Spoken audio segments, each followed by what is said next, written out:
ఆరాధనకు ముందు మాట్లాడుకున్నట్లు మరి ఈరోజు పెంతెకొస్తు దినముగా మరి వారంతా సెలబ్రేట్ చేసుకుంటారు. సో మనం యేసు ప్రభు యొక్క పునరుద్ధానం జ్ఞాపకం చేసుకున్నప్పుడు పరిశుద్ధాత్మ మరి మన పైన వచ్చి సంఘము మరి ఏమంటారు పుట్టిన దినము కూడా మనము జ్ఞాపకం చేసుకోవాలి కదా. సో ఒక్క నిమిషం మనం ప్రార్థన చేసుకుందాం. హల్లెలూయా. స్తోత్రం ప్రభువా, పరిశుద్ధ గొప్ప దేవనైనా నీకు వందనాస్తుతులు స్తోత్రాలు చెల్లిస్తుంటున్నాం. అన్న ఈ దినం మేము అడుగుతుంటున్నాం మీరు మాతో మాట్లాడమని. ప్రభువనైనా మాతో మీరు మాట్లాడండి. మీ వాక్యము ప్రభా మేము విన్నప్పుడు అది మా హృదయాలు చొచ్చుకొని వెళ్ళి నైనా మరి చేయవలసిన కార్యము మళ్ళీ సంపూర్ణంగా చేయలాగున మీ కృపను అనుగ్రహించండి. మనుషుల మాటలు కాదు కానీ ప్రభువనైనా నీ మాటలు ప్రభా, నీ వాక్యము ప్రతి ఒక్కరి హృదయాల్లో ఫలించును గాక. దాని దృష్టిలో ఎత్తుకొని పోకున్నట్లు ప్రభా నైనా మీరు కంచె వేయమని అడుగుతుంటున్నాం. ప్రతి ఒక్కరిలోనైనా నీ వాక్యం ఫలించేలాగా చేయమని మీకే మహిమ ఘనత ప్రభావాలు చెల్లిస్తూ యేసు నామములో ప్రార్థించి పెడుకుంటున్నాం తండ్రి, ఆమెన్. సో యూదులు ఈ రోజుని ప్రథమ ఫలముల పండగలాగా జరుపుకుంటారనమాట. సో పెంతెకొస్తు దినం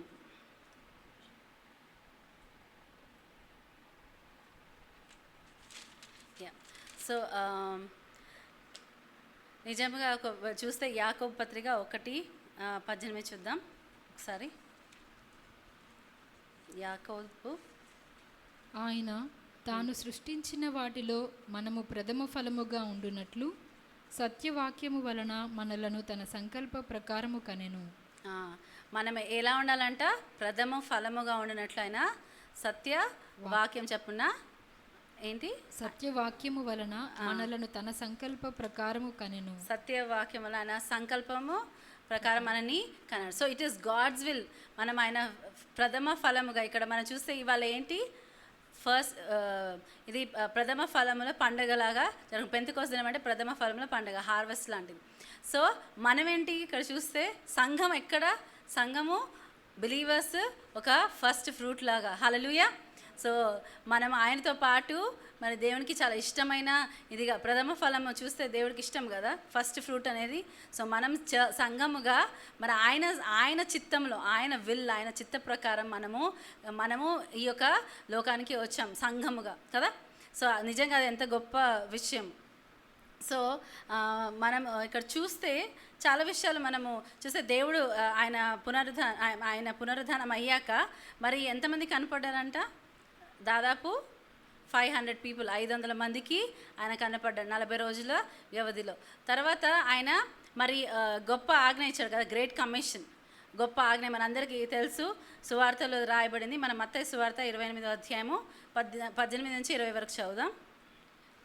అయితే యేసు వారి యొద్దకు వచ్చి, పరలోకమందును భూమి మీదను నాకు సర్వాధికారము ఇయ్యబడి ఉన్నది, కాబట్టి మీరు వెళ్ళి సమస్త జనులను శిష్యులనుగా చేయుడి, తండ్రి యొక్కయు కుమారుని యొక్కయు పరిశుద్ధాత్మ యొక్కయు నామములోనికి వారికి బాప్తిజమం ఇచ్చుచు నేను మీకు ఏ సంగతులను ఆజ్ఞాపించితినో వాటన్నిటినీ గైకొనవలెనని వారికి బోధించుడి. ఇదిగో నేను యుగ సమాప్తి వరకు సదాకాలము మీతో కూడా ఉన్నానని వారితో చెప్పాను. ఇక్కడ మనకు చూస్తే ఇది గ్రేట్ కమిషన్, అందరికీ తెలుసు కదా.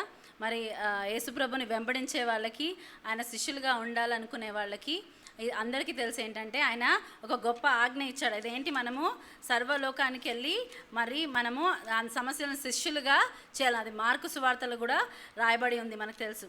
లూకా సువార్త 24వ అధ్యాయము, మార్కు సువార్త ఒకసారి చూద్దాము. 16వ అధ్యాయము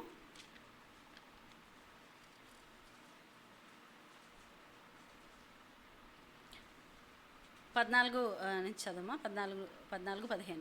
పిమ్మట 11 మంది శిష్యులు భోజనమునకు కూర్చున్నప్పుడు ఆయన వారికి ప్రత్యక్షమై తాను లేచిన తరువాత తన్ను చూచిన వారి మాట నమ్మనందున వారి అపనమ్మిక నిమిత్తమును హృదయ కాఠిన్యము నిమిత్తమును వారిని గద్దించెను. మరియు మీరు సర్వలోకమునకు వెళ్ళి సర్వ సృష్టికి సువార్తను ప్రకటించుడి.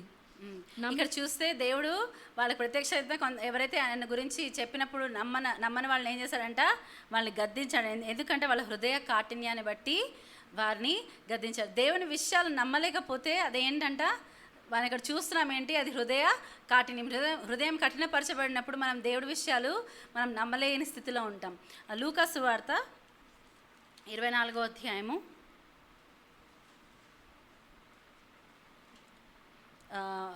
38 చదువుదాం. అప్పుడు ఆయన, మీరెందుకు కలవరపడుచున్నారు? మీ హృదయములలో సందేహములు పుట్టనేలా? సో ఇక్కడ కూడా వారిని మళ్ళీ ఇక్కడ కూడా కనిపించేయమంటున్నారు, మీరు ఎందుకు కలవరపడుతున్నారు, మీకు హృదయాలు ఎందుకు సందేహం ఉంది అని అడుగుతున్నారు. తర్వాత 44వ వచనం చూద్దాం.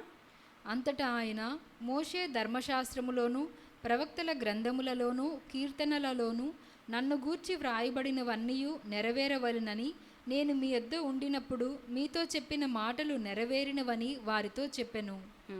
45వ వచనం. అప్పుడు వారు లేఖనములు గ్రహించినట్లుగా ఆయన వారి మనస్సును తెరిచి, ఇప్పుడు లేఖనాలు గ్రహించినట్లుగా ఆయన వారి మనస్సులు తెరిచి, మనం అందరం అడుగుదామా? లేఖనాలు గ్రహించినట్లుగా యేసయ్య మా మనస్సులను తెరవండి. ఆమేన్. మనకి దేవుని వాక్యం అర్థం కావాలంటే యేసయ్య మన మనసులను తెరవాలి, మన మనసులను తెరవాలి. లేకపోతే మనకి దేవుని వాక్యము అర్థం కాదు. ఎందుకంటే మరి ఈ ప్రకృతి సంబంధమైన మనుషునికి దేవుని సంబంధమైన విషయాలు అర్థం కావంట. అవి వెర్రితనంగా అనిపిస్తాయంట. ఇంకా చెప్పాలంటే ఇవేం మాటలు అని వెర్రితనంగా అనిపిస్తాయంట. కాబట్టి మనం ఏం అడగాలి? ఎప్పుడన్నా మనం దేవుని వాక్యం వినడానికి వచ్చినప్పుడు మన కోసం మనం చేసుకోవాల్సిన ప్రార్థన ఏంటి? యేసయ్య మరి మా మనస్సుని తెరవండి, మేము అర్థం చేసుకోవడానికి మాకు జ్ఞానం ఇవ్వండి అని మనము అడగాలి. ఇక్కడ చూస్తే ఏమని చెప్తున్నాడైనా, అప్పుడు వారు లేఖనములు గ్రహించినట్లుగా ఆయన వారి మనస్సును తెరిచెను. లేఖనాలు గ్రహించినట్లుగా ఆయన వారి మనస్సును తెరిచాను. తర్వాత చదువుదాం. క్రీస్తు శ్రమపడిన 47 చదవమా? కాదు, 46 నుంచి చదవమా. క్రీస్తు శ్రమపడి 3వ దినమున మృతులలో నుండి లేచుననియు యెరూషలేము మొదలుకొని సమస్త జనములలో ఆయన పేరట మారు మనసును పాపక్షమాపణయు ప్రకటింపబడుననియు వ్రాయబడి ఉన్నది. ఈ సంగతులకు మీరే సాక్షులు. ఇదిగో నా తండ్రి వాగ్దానము చేసినది మీ మీదకి పంపుచున్నాను. మీరు పైనుండి శక్తి పొందు వరకు పట్టణములో నిలిచియుండుడని వారితో చెప్పెను. ఇక్కడ మనం చూస్తే ఆయన గ్రేట్ కమిషన్ ఇచ్చారు. ఆయన వారికి గ్రేట్ కమిషన్ ఇచ్చారు. మత్తయి సువార్తలో చూస్తున్నాం. కానీ ఆయన ఏమంటున్నాడంటే, కానీ మీరు నాకు సాక్షులుగా మీరు ఉండాలి అని దేవుడు ఇక్కడ చెప్తూ అంటున్నాడు. మరి 49వ వచనం చదవమా. ఇదిగో నా తండ్రి వాగ్దానము చేసినది మీ మీదకి పంపుచున్నాను. మీరు పైనుండి శక్తి పొందు వరకు పట్టణములో నిలిచియుండుడని వారితో చెప్పాను. మీరు పైనుండి శక్తి పొందిన వరకు మీరు పట్టణంలో నిలిచి ఉండండి అని వారితో చెప్పారంట. హల్లెలూయా. ఇక్కడ చూస్తే మనకి గ్రేట్ కమిషన్ ఇవ్వబడింది. అంటే గొప్ప ఏమంటారు ఆజ్ఞ ఇవ్వబడింది. కానీ అది ఒక గొప్ప కమిషన్ ఇవ్వబడింది. కానీ అది నెరవేర్చడానికి మనకేం కావాలి? మనకి పరిశుద్ధాత్మ శక్తి కావాలి. యేసుప్రభు ఉన్నప్పుడు ఈ లోకంలో ఉన్నప్పుడు ఆయన దాదాపు 16 సార్లు పరిశుద్ధాత్మ గురించి చెప్పారనమాట. 16 సార్లు మనం చూస్తే సువార్తలో దాదాపు 16 మార్లు రాయబడింది పరిశుద్ధాత్మ గురించి. ఒకవేళ ఆయన 16 మార్లు దాని గురించి చెప్పారంటే ఎంత ఇంపార్టెంట్ విషయము పరిశుద్ధాత్మ గురించి. మరి మనం చూస్తే అపోస్తల కార్యంలో 10వ అధ్యాయం 38వ వచనం చూస్తే కనుక మనందరికీ తెలిసిన విషయమే. కానీ ఒకసారి ఇది మనం పరిశుద్ధాత్మ గురించి ధ్యానిస్తున్నాం కాబట్టి చూద్దాం ఒకసారి. అదేదనగా దేవుడు నజరేయుడైన యేసును పరిశుద్ధాత్మతోనూ శక్తితోనూ అభిషేకించునన్నదియే. దేవుడు ఆయనకు తోడయుండెను గనుక ఆయన మేలు చేయుచు అపవాది చేత పీడింపబడిన వారినందరినీ స్వస్థపరచుచు సంచరించుచుండెను. చాలు. ఇక్కడ ఏంటంట, దేవుడు తండ్రి అయిన దేవుడు ఏం చేస్తాడంట, యేసు ప్రభును కూడా పరిశుద్ధాత్మతో నింపారంట, అభిషేకించారంట. ఏం చేస్తారు? పరిశుద్ధాత్మతో అభిషేకించారు. అయితే ఆయన ఏం చేస్తున్నారంట, ఆయన మంచి చేస్తూ మరి దయ్యములతో పీడింపబడిన వారు స్వస్థపరుస్తూ ఆయన సంచరించారంట. హల్లెలూయా. యేసు ప్రభువు పరిశుద్ధాత్మతో నింపబడడం అంత అవసరం. అయితే మనకు తెలుసు, మనము యేసు ప్రభు పరిచర్య మొదలు పెట్టక ముందు ఆయన ఏం చేస్తారు? బాప్తిజం ఇచ్చి యోహాన్ దగ్గరికి వెళ్ళినప్పుడు మరి బాప్తిజం ఇచ్చి యోహాన్ ఆయనకి బాప్తిజం ఇచ్చినప్పుడు ఒక పావురం వలె పరిశుద్ధాత్మ యేసు ప్రభు పైన రావడం మనం చూస్తాం కదా. సో అది జరిగిన తర్వాత యేసు ప్రభు యొక్క పరిచర్య, ఆయన మరి 40 పగలు 40 రాత్రులు ఉపవాసం ఉండి ఆయన మరి అరణ్యంలో కొనిపోబడము, మరి సాతాను ఆయన శోధించడం మనం చూస్తాం. తర్వాత ఏమవుతుంది? తర్వాత ఆయన పరిచర్యకి కమిషన్ చేయబడతారు. ఆయన ఎందుకు పంపించాడో ఆ పని చేయడానికి ఆయన బయలుదేరుతాడు. సో యేసు ప్రభుకే పరిశుద్ధాత్మ శక్తి అంత అవసరమైతే మరి మీకు నాకు ఎంత అవసరం. ఇక్కడ గ్రేట్ కమిషన్ ఇచ్చిన తర్వాత చాలామంది అది తీసుకొని నెక్స్ట్ ఇది ఇగ్నోర్ చేసేస్తారు. ఏమంటారు? మీ గ్రేట్ కమిషన్ ఇవ్వబడింది, కానీ మీరు పైనుండి నాకు సాక్షులుగా ఉండాలంటే మీరేంటి, పైనుండి మీరు శక్తి పొందే వరకు ఏం చేయాలంట? మీరు అక్కడే ఆ పట్టణంలో నిలిచి ఉండమంటారు. పట్టణంలో నిలిచి ఉండండి అని చెప్తారు. సో వేచి ఉండడం, నిలిచి ఉండడం అనేది చాలా చాలా చాలా ఇంపార్టెంట్ థింగ్. ఇవాళ రేపు ఈ వేచి ఉండడం, దేవుని సన్నిధిలో వేచి ఉండడం, దేవుని సన్నిధిలో సిద్ధపడడం అనేది మనకు చాలా రేర్గా కనిపిస్తుంది. మనం నిజంగా మనకి ప్రతిదానికి మరి ప్రతి విషయం మనం చాలా బిజీ లైఫ్స్లో జీవిస్తున్నాం. అదే సాతానుకు కావాలి. వాడు చాలా హ్యాపీగా ఉంటాడు. ఎప్పుడు మనం చాలా దేవునికి సమయం ఇవ్వలేనంత బిజీగా ఉంటే వాడు చాలా హ్యాపీ. ఎందుకు? మనం ఎప్పుడైతే దేవునికి సమయం ఇచ్చి దేవుని యొక్క చిత్తాన్ని వెతకడం స్టార్ట్ చేస్తామో దేవుడు ఖచ్చితంగా వారితో మాట్లాడతాడు, మనతో మాట్లాడతాడని వాడికి తెలుసు. దేవుడు ఖచ్చితంగా మాట్లాడితే మనం దేవుని మార్గాల్లో నడిస్తే వాడి యొక్క రాజ్యము కూల్చబడుతుంది. మనం చాలాసార్లు అనుకుంటాం సాతానికి మనం టార్గెట్ అని. కాదు, యాక్చువల్లీ దేవుడి యొక్క రాజ్యము మన ద్వారా విస్తరించకూడదని వాడి టార్గెట్. కాబట్టి ఏం చేస్తాడు? మనని ఎలాగైనా ఆపడానికి వాడు ఎన్నో ప్రయత్నాలు చేస్తూ ఉంటాడు. నిజంగా వీళ్ళు ఏం చేస్తారంట, వీరు వేచి ఉండమని ఒక ఆజ్ఞ, వెయిట్. మనకు తెలుసు కదా, యెషయా 40వ అధ్యాయము 40-31 అసలు చదువుదామా?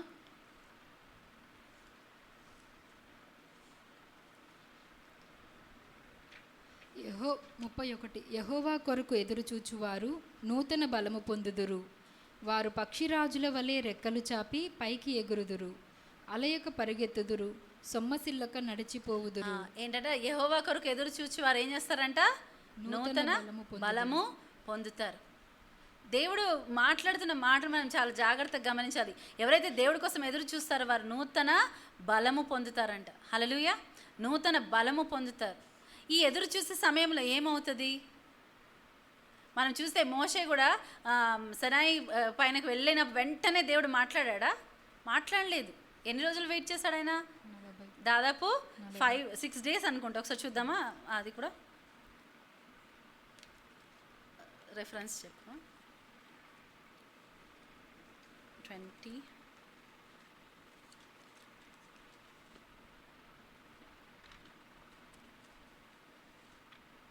32.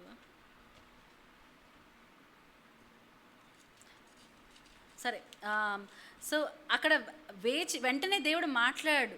కొంత సమయం అయ్యాక ఆయన మరి చీకటిలో ఎదురు చూస్తూ ఉండగా కొంత సమయం తర్వాత ఆయనతో దేవుడు మాట్లాడడం మనము చూస్తాం. దేవుడు ఆయనతో మాట్లాడడం చూస్తాం. దేవుని సన్నిధిలో వెయిట్ చేసిన వారు ఎవ్వరు కూడా వారి యొక్క ఇది కానీ వారు దేనికోసం వెయిట్ చేస్తారో దేవుడు ఎప్పుడు వాళ్ళని డిసప్పాయింట్ చేయడు. పౌలు కూడా మనకు తెలుసు కదా, ఆయన దమస్కస్ మార్గంలో ఆయనకి ఏమైంది? దేవుని ఎదుర్కొన్నాడు. తర్వాత ఆయన ఏం చేస్తాడు? 3 రోజులు ఆయన వెయిట్ చేస్తాడు. తర్వాత అననీయతో ద్వారా ఆయనతో దేవుడు మరి ఆయన్ని కమిషన్ చేస్తాడు. ఆయన ఏం చేయాలో దేవుడు తెలియపరుస్తాడు. కొంత సమయం వెయిట్ చేయడంలో ఏమవుతుంది? ఇక్కడ మనం చూస్తే అపోస్తులు అందరూ కూడా నాకు తెలిసి దాదాపు ఎంత భయంకరమైన సిచ్యువేషన్ చూస్తారు వాళ్ళు. ఏంటి ఆ భయంకరమైన సిచ్యువేషన్? వారు ఎవరినైతే రాజుగా అనుకున్నారో, ఎవరైతే వాళ్ళకి ఒక రాజ్యం ఇస్తారనుకున్నారో, మరి వాళ్ళని మరి ఫ్రీ ఫుడ్ దొరుకుతుంది, ఫ్రీ అన్నీ దొరుకుతుంది అనుకుంటా. తర్వాత ఏమైంది? సడన్గా వారు మరి ఆయన యెరూషలేంలో ప్రవేశించేటప్పుడు కూడా ఆయన ఒక గాడిద పైన ఎక్కి ఒక రాజుగా ప్రవేశిస్తుంటే, ఆహా ఇంకా ఈయన రాజ్యం వచ్చేస్తే మాకు ఇంకేమీ టెన్షన్ లేదు, మేమేమి పని చేయక్కర్లేదు, ఎందుకంటే యేసుప్రభు అద్భుతాలు చేసి మాకు ఆహారం పెడతారేమో రేపు. ఎందుకంటే వాళ్ళు చూసారు అద్భుతాలు చేయడం కదా. చాలామంది ఆయన వెంబడిస్తుంటే యేసుప్రభు ఏమంటారు, మీరు నన్ను ఎందుకు వెంబడిస్తున్నారు నాకు తెలుసు, ఎందుకు, మీరు రొట్టెల కోసమే కదా. ఆ సమయంలో చాలామంది ఆయన పట్టుకొని తీసుకెళ్ళి రాజుగా చేయాలనుకున్నారంట. అక్కడి నుంచి యేసుప్రభు ఏం చేస్తారు, పారిపోతారు. చూస్తే గాడ్స్ వేస్ మనకి వేరేగా కనపడతా ఉన్నాయి. వేచి ఉండడము చాలా డిఫికల్ట్ ప్రాసెస్ ఉండొచ్చు. వేచి ఉండడం, మనం అనుకోవడము, మనం చేయడం, ఆ వేచి ఉండే ప్రాసెస్లో దేవుడు మనతో డీల్ చేస్తూ ఉంటాడు. కుమ్మరి కుండను తయారు చేయడం కూడా మనకు తెలుసు కదా. తయారు చేశాక దాన్ని ఆ బట్టిలో వేసాక ఏం చేస్తారంట, తయారయ్యాక దాన్ని కొంచెంసేపు అట్లా షెల్ఫ్ లైఫ్ ఉంటుందంట, దాన్ని షెల్ఫ్లో పెడతారనమాట, ఏమి చేయరు. సో మనం కూడా చాలాసార్లు చాలా ఉత్సాహంగా ఉంటాము. మనం దేవుడు మాట విన్నాక మనం ఉత్సాహంగా ఉండి కొంతసేపు వెయిట్ చేస్తాం. తర్వాత నుంచి మనకి మూలుగులు, సన్నగడం గొనగడం స్టార్ట్ అవుతుంది. అయ్యో ఏంటి ఇంకా ఏం అవ్వట్లేదు, నిజంగా దేవుడు నాతో మాట్లాడా. ఒక్కసారి మన మోషే గురించి ఆలోచిద్దాం. ఆయనైతే అంధకారంలో ఒక్క మనిషి లేడు, ఎవ్వరు ఆయన దగ్గర లేరు. సనాయి మీద దేవుడితో కలగడానికి ఆయన వెళ్ళాడు. ఏమీ లేదు, చీకటి తప్ప ఏమీ లేదు. ఏమేమి ఆలోచనలు వచ్చి ఉంటాయి, నేను నిజంగా దేవుడు స్వరం విన్నానా, దేవుడు నిజంగా నన్ను పంపించాడు, ఎన్ని ఆలోచనలు వచ్చి ఉంటాయి. కానీ ఆయన ఏం చేశాడు, విడిచిపెట్టలేదు, అక్కడి నుంచి వదిలి వచ్చేయలేదు, వేచి ఉన్నాడు. వెయిటింగ్ అనేది ఇవాళ రేపు ఎనిమి అన్ని ఇన్స్టెంట్గా మనకి అవైలబుల్ చేసేసి వెయిటింగ్ అనే ప్రాసెస్ని కట్ చేసేస్తుంది. వెయిటింగ్ అనేది మనము ఇంపేషెంట్ పీపుల్గా, అంటే మనకి ఓర్మి అవసరం ఉంది అని దేవుని వాక్యం చెప్తుంది, కానీ మనకు ఆ ఓర్పు లేకుండా చేసే ఆ యొక్క సిస్టంలోకి మనల్ని తీసుకెళ్తుంది. దేనికి మనం ఎదురు చూడక్కర్లేదు. దేనికి నేను అనుకుంటా కొన్ని ఈ జనరేషన్, నెక్స్ట్ జనరేషన్ ఒకవేళ దేవుడు రాకడ ఆలస్యం అయితే కొన్ని సింపుల్ వంటకాలు ఎలా చేయాలో కూడా తెలియదేమో పిల్లలకి. ఎందుకు, అన్నీ ఇన్స్టెంట్గా అవైలబుల్ ఉన్నాయి. ఇప్పుడు మనం చూస్తే ఇడ్లీ పిండి, దోశ పిండి ఆల్రెడీ అవైలబుల్ ఉన్నాయి. చాలామందికి ఈ జనరేషన్ వాళ్ళకి ఇడ్లీ పిండి, దోశ పిండి ఎలా చేస్తారో తెలియదు, దానికి ఎంత ప్రిపరేషన్ అవసరం ఉంటుందో తెలియదు. ఎందుకు, రెడీమేడ్గా అన్నీ దొరుకుతున్నాయి. సో దాని తర్వాత ఇప్పుడు జనరేషన్ వాళ్ళకి తెలియకపోతే నెక్స్ట్ వచ్చే వాళ్ళకి ఏం తెలుస్తుంది, ఏమీ తెలియదు.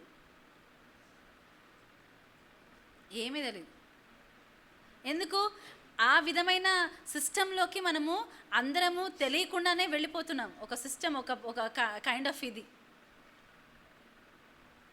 Same thing. ఎదురు చూడడం అనేది క్రైస్తవులుగా మన లైఫ్లో ఉండకూడదు అని వాడు ప్రయత్నిస్తూ ఉంటాడు. మన ప్రకటన గ్రంథంలో కూడా చూస్తే మరి బిలీవర్స్కి ఇచ్చే ఒకటి ఏంటంటే, మీరు ఓపికగా ఉండి సహించండి. అదొక మాట.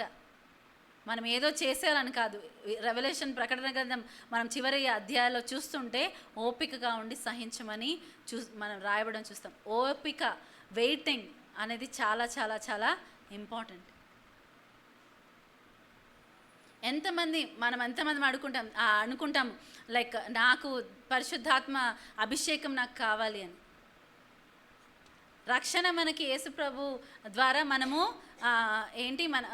ఉచితంగా మనకు దొరికినది, కృప ద్వారా ఉచితంగా మనం పొందుకున్నాం. అది మా దేవుడిచ్చిన వరం, కానీ మనం ఏదో కష్టపడి సంపాదించుకుంది లేదు. ఎవ్వరం కూడా మనం ఎంత కష్టపడ్డా మన రక్షణను సంపాదించుకోలేం. ఈ క్లారిటీ మనందరికీ ఉంది కదా, మనం రక్షణ సంపాదించుకోలేం.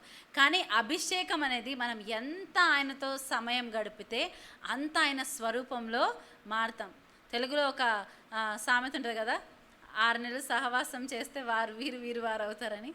సహవాసంలో ఉన్న శక్తి అట్లాంటిది.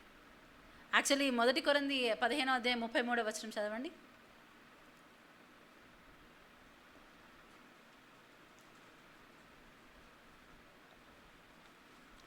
దుష్ట సాంగత్యము మంచి నడవడిని చెరుపును. దుష్ట సాంగత్యము మంచి నడవడిని చెరిపివేస్తుందంట. ఏం కాదులే నాకేమవుతుంది అని సంసోన్ లాంటి బలవంతుడు కూడా ఏం చేస్తాడు, ఆయన మరి ఆయన శోధించే ఆ యొక్క శోధకురాలు దగ్గర ఏం చేస్తాడు, ఆయన మాట మాటికి ఆయన అక్కడికి వెళ్తా ఉంటే ఆమె ఏం చేస్తుంది, మాట మాటికి ఆయన శోధిస్తూ ఉండి ఒకరోజు ఆయన విసిగిపోయాడంట. విసిగిపోయి ఆయన సీక్రెట్ చెప్పేశాడు.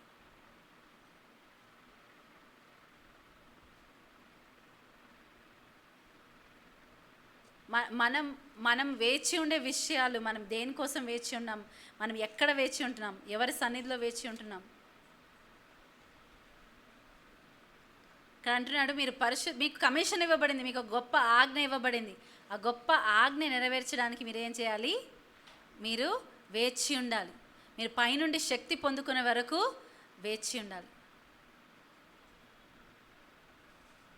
మనకు తెలుసు కదా, అహరోన్ కుమారులు ఏం చేస్తారు, దేవుని సన్నిధిలో వేరొక అగ్ని తీసుకురావడానికి ప్రయత్నిస్తారు.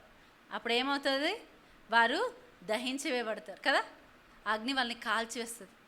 ఎందుకంటే వాళ్ళు పేషెంట్గా లేరు. దేవుడు చెప్పిన ఆజ్ఞలు, దేవుడు చెప్పిన ప్రకారం చేయడానికి వారికి పేషెన్స్ లేదు.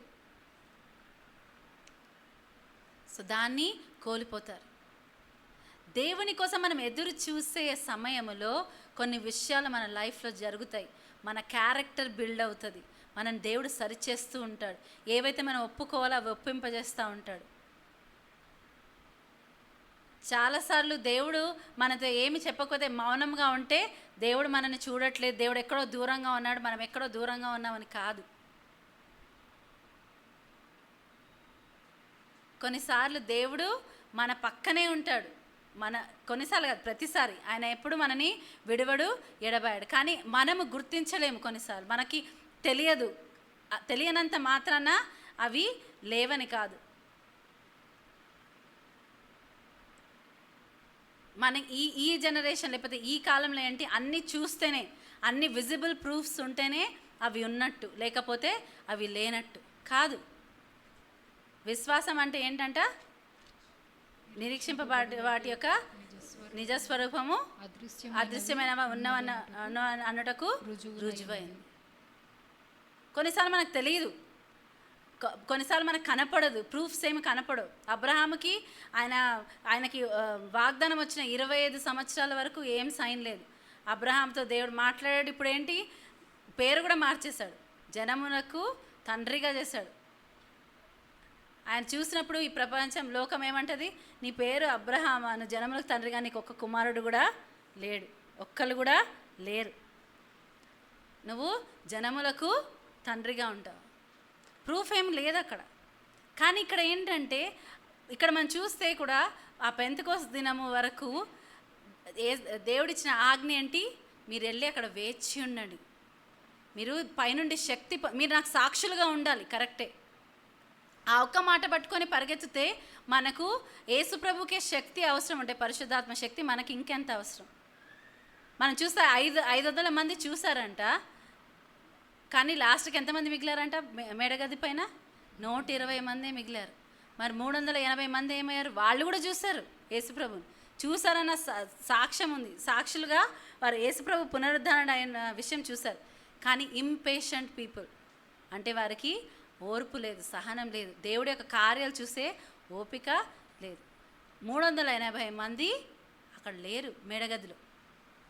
అందరూ విన్నారేమో, దేవుడు మరి యేసుప్రభు చెప్పిన ఆజ్ఞ అక్కడ చెప్తుంటే విన్నారు, కానీ అక్కడ ఎవరు లేరు. అక్కడ 380 మంది లేరు, 120 మంది. వాళ్ళకు కూడా ఎంతో కష్టమై ఉంటుంది. ఒక చోట ఒక కుటుంబంలో ఇద్దరు బ్రదర్స్ సిస్టర్స్ ఉంటేనే ఏమవుతుంటుంది, గొడవలు, మిస్అండర్స్టాండింగ్స్ అవుతుంటుంది. మరి 120 మంది అక్కడ వేచి ఉన్నారు. వాళ్ళకి ఇబ్బందులు అయి ఉండొచ్చు, కానీ ఏంటి, దేవుడు ఇక్కడ వేచి ఉండమన్నాడు కాబట్టి మేము వేచి ఉంటాము, మేము నిలిచి ఉంటాం. 380 మంది వెళ్ళిపోయారు, 120 మంది వాళ్ళు వేచి ఉన్నారు. వారు ఎప్పటి వరకు వేచి ఉన్నారు, నేను అనుకుంటా ఈ యొక్క టైం వచ్చే వరకు దేవుడు వాళ్ళని సిద్ధపరుస్తున్నాడు. అపోస్తుల కార్యములు 1వ అధ్యాయము 14వ వచనం చూడండి.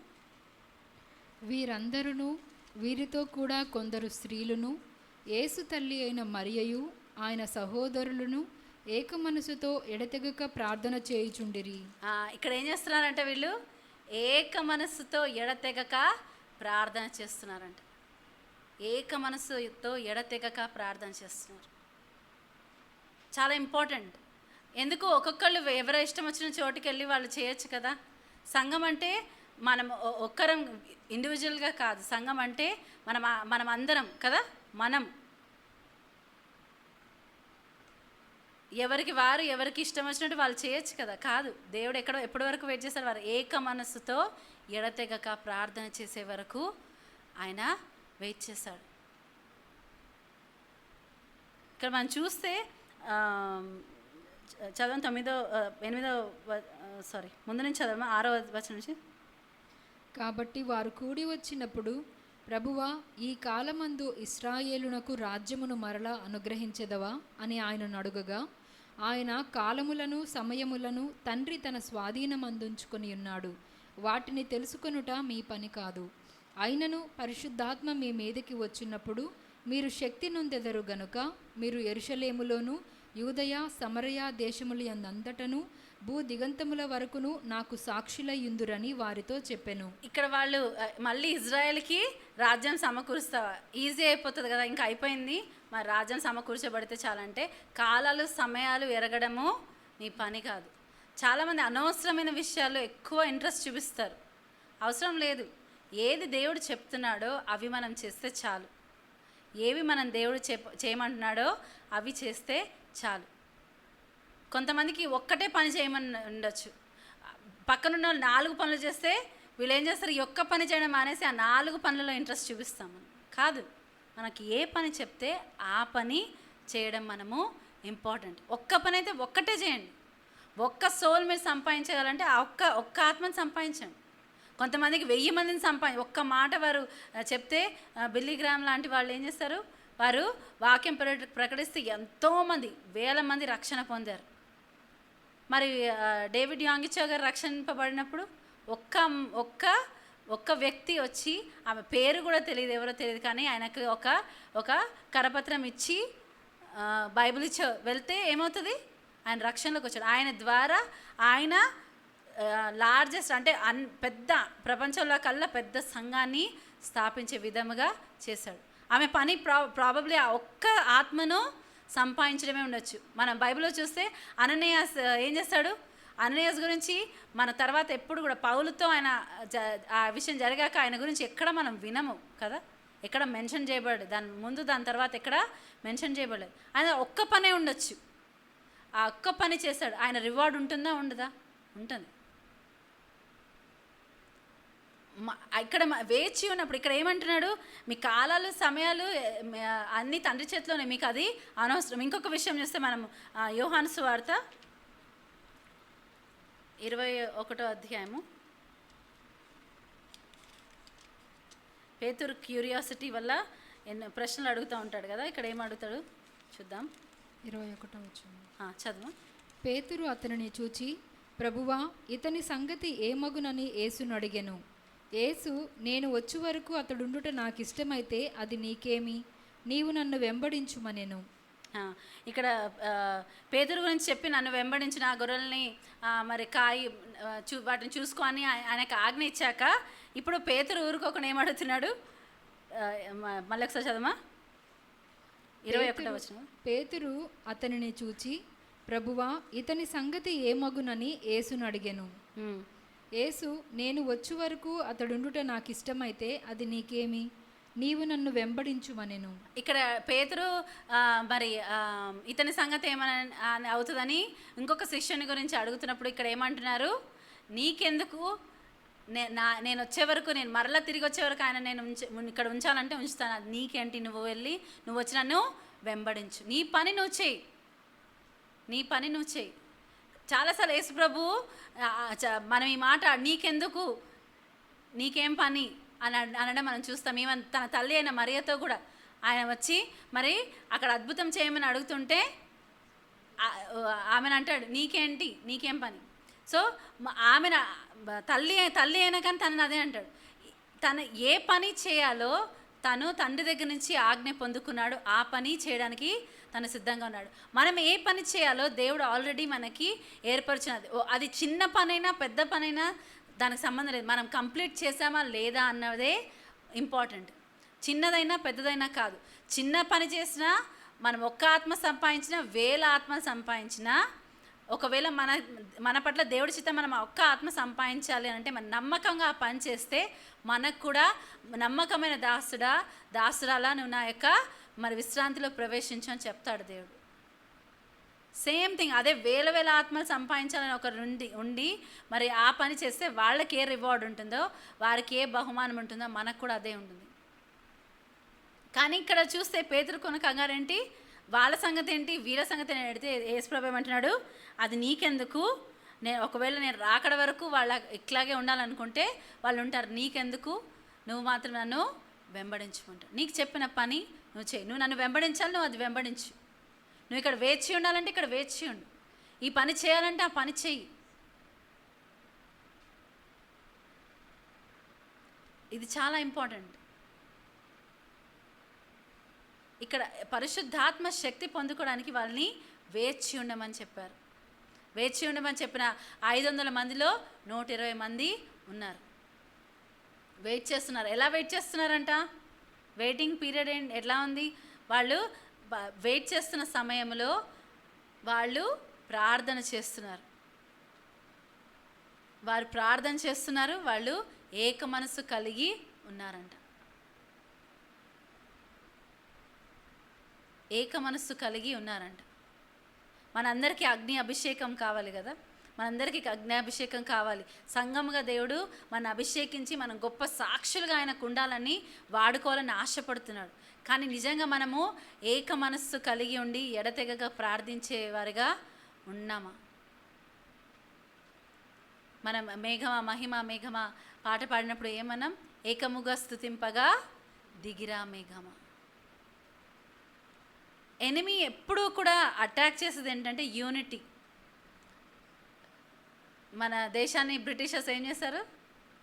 Divide and rule policy. అట్లనే వాళ్ళు మన దేశాన్ని వాళ్ళు కంట్రోల్లో తీసుకోగలిగారు. సేమ్ పాలసీ సాతాను పాలసీ కూడా. చెదరగొట్టడం, విభజన కలగజేయడం, ఒక మనస్సు కలిగి అది కుటుంబాలే కానివ్వచ్చు, అది సహోదరుల మధ్యలో కావచ్చు, హస్బెండ్ అండ్ వైఫ్ మధ్యలో కావచ్చు, కుటుంబంగా కావచ్చు. ఆ యొక్క ఐక్యత లేకపోతే ఏమవుతుంది? ఒక్కొక్కడిగా సాతాన్ని అటాక్ చేయడం చాలా ఈజీ. ఒకవేళ మన అందరము కనుక ఒక్కటిగా ఉంటే సాతానుడు వాడు అసలు ఏమీ చేయలేడు, అసలు దూరడానికి వాడికి ఛాన్స్ ఉండదు. కాబట్టి ఏం చేస్తాడు?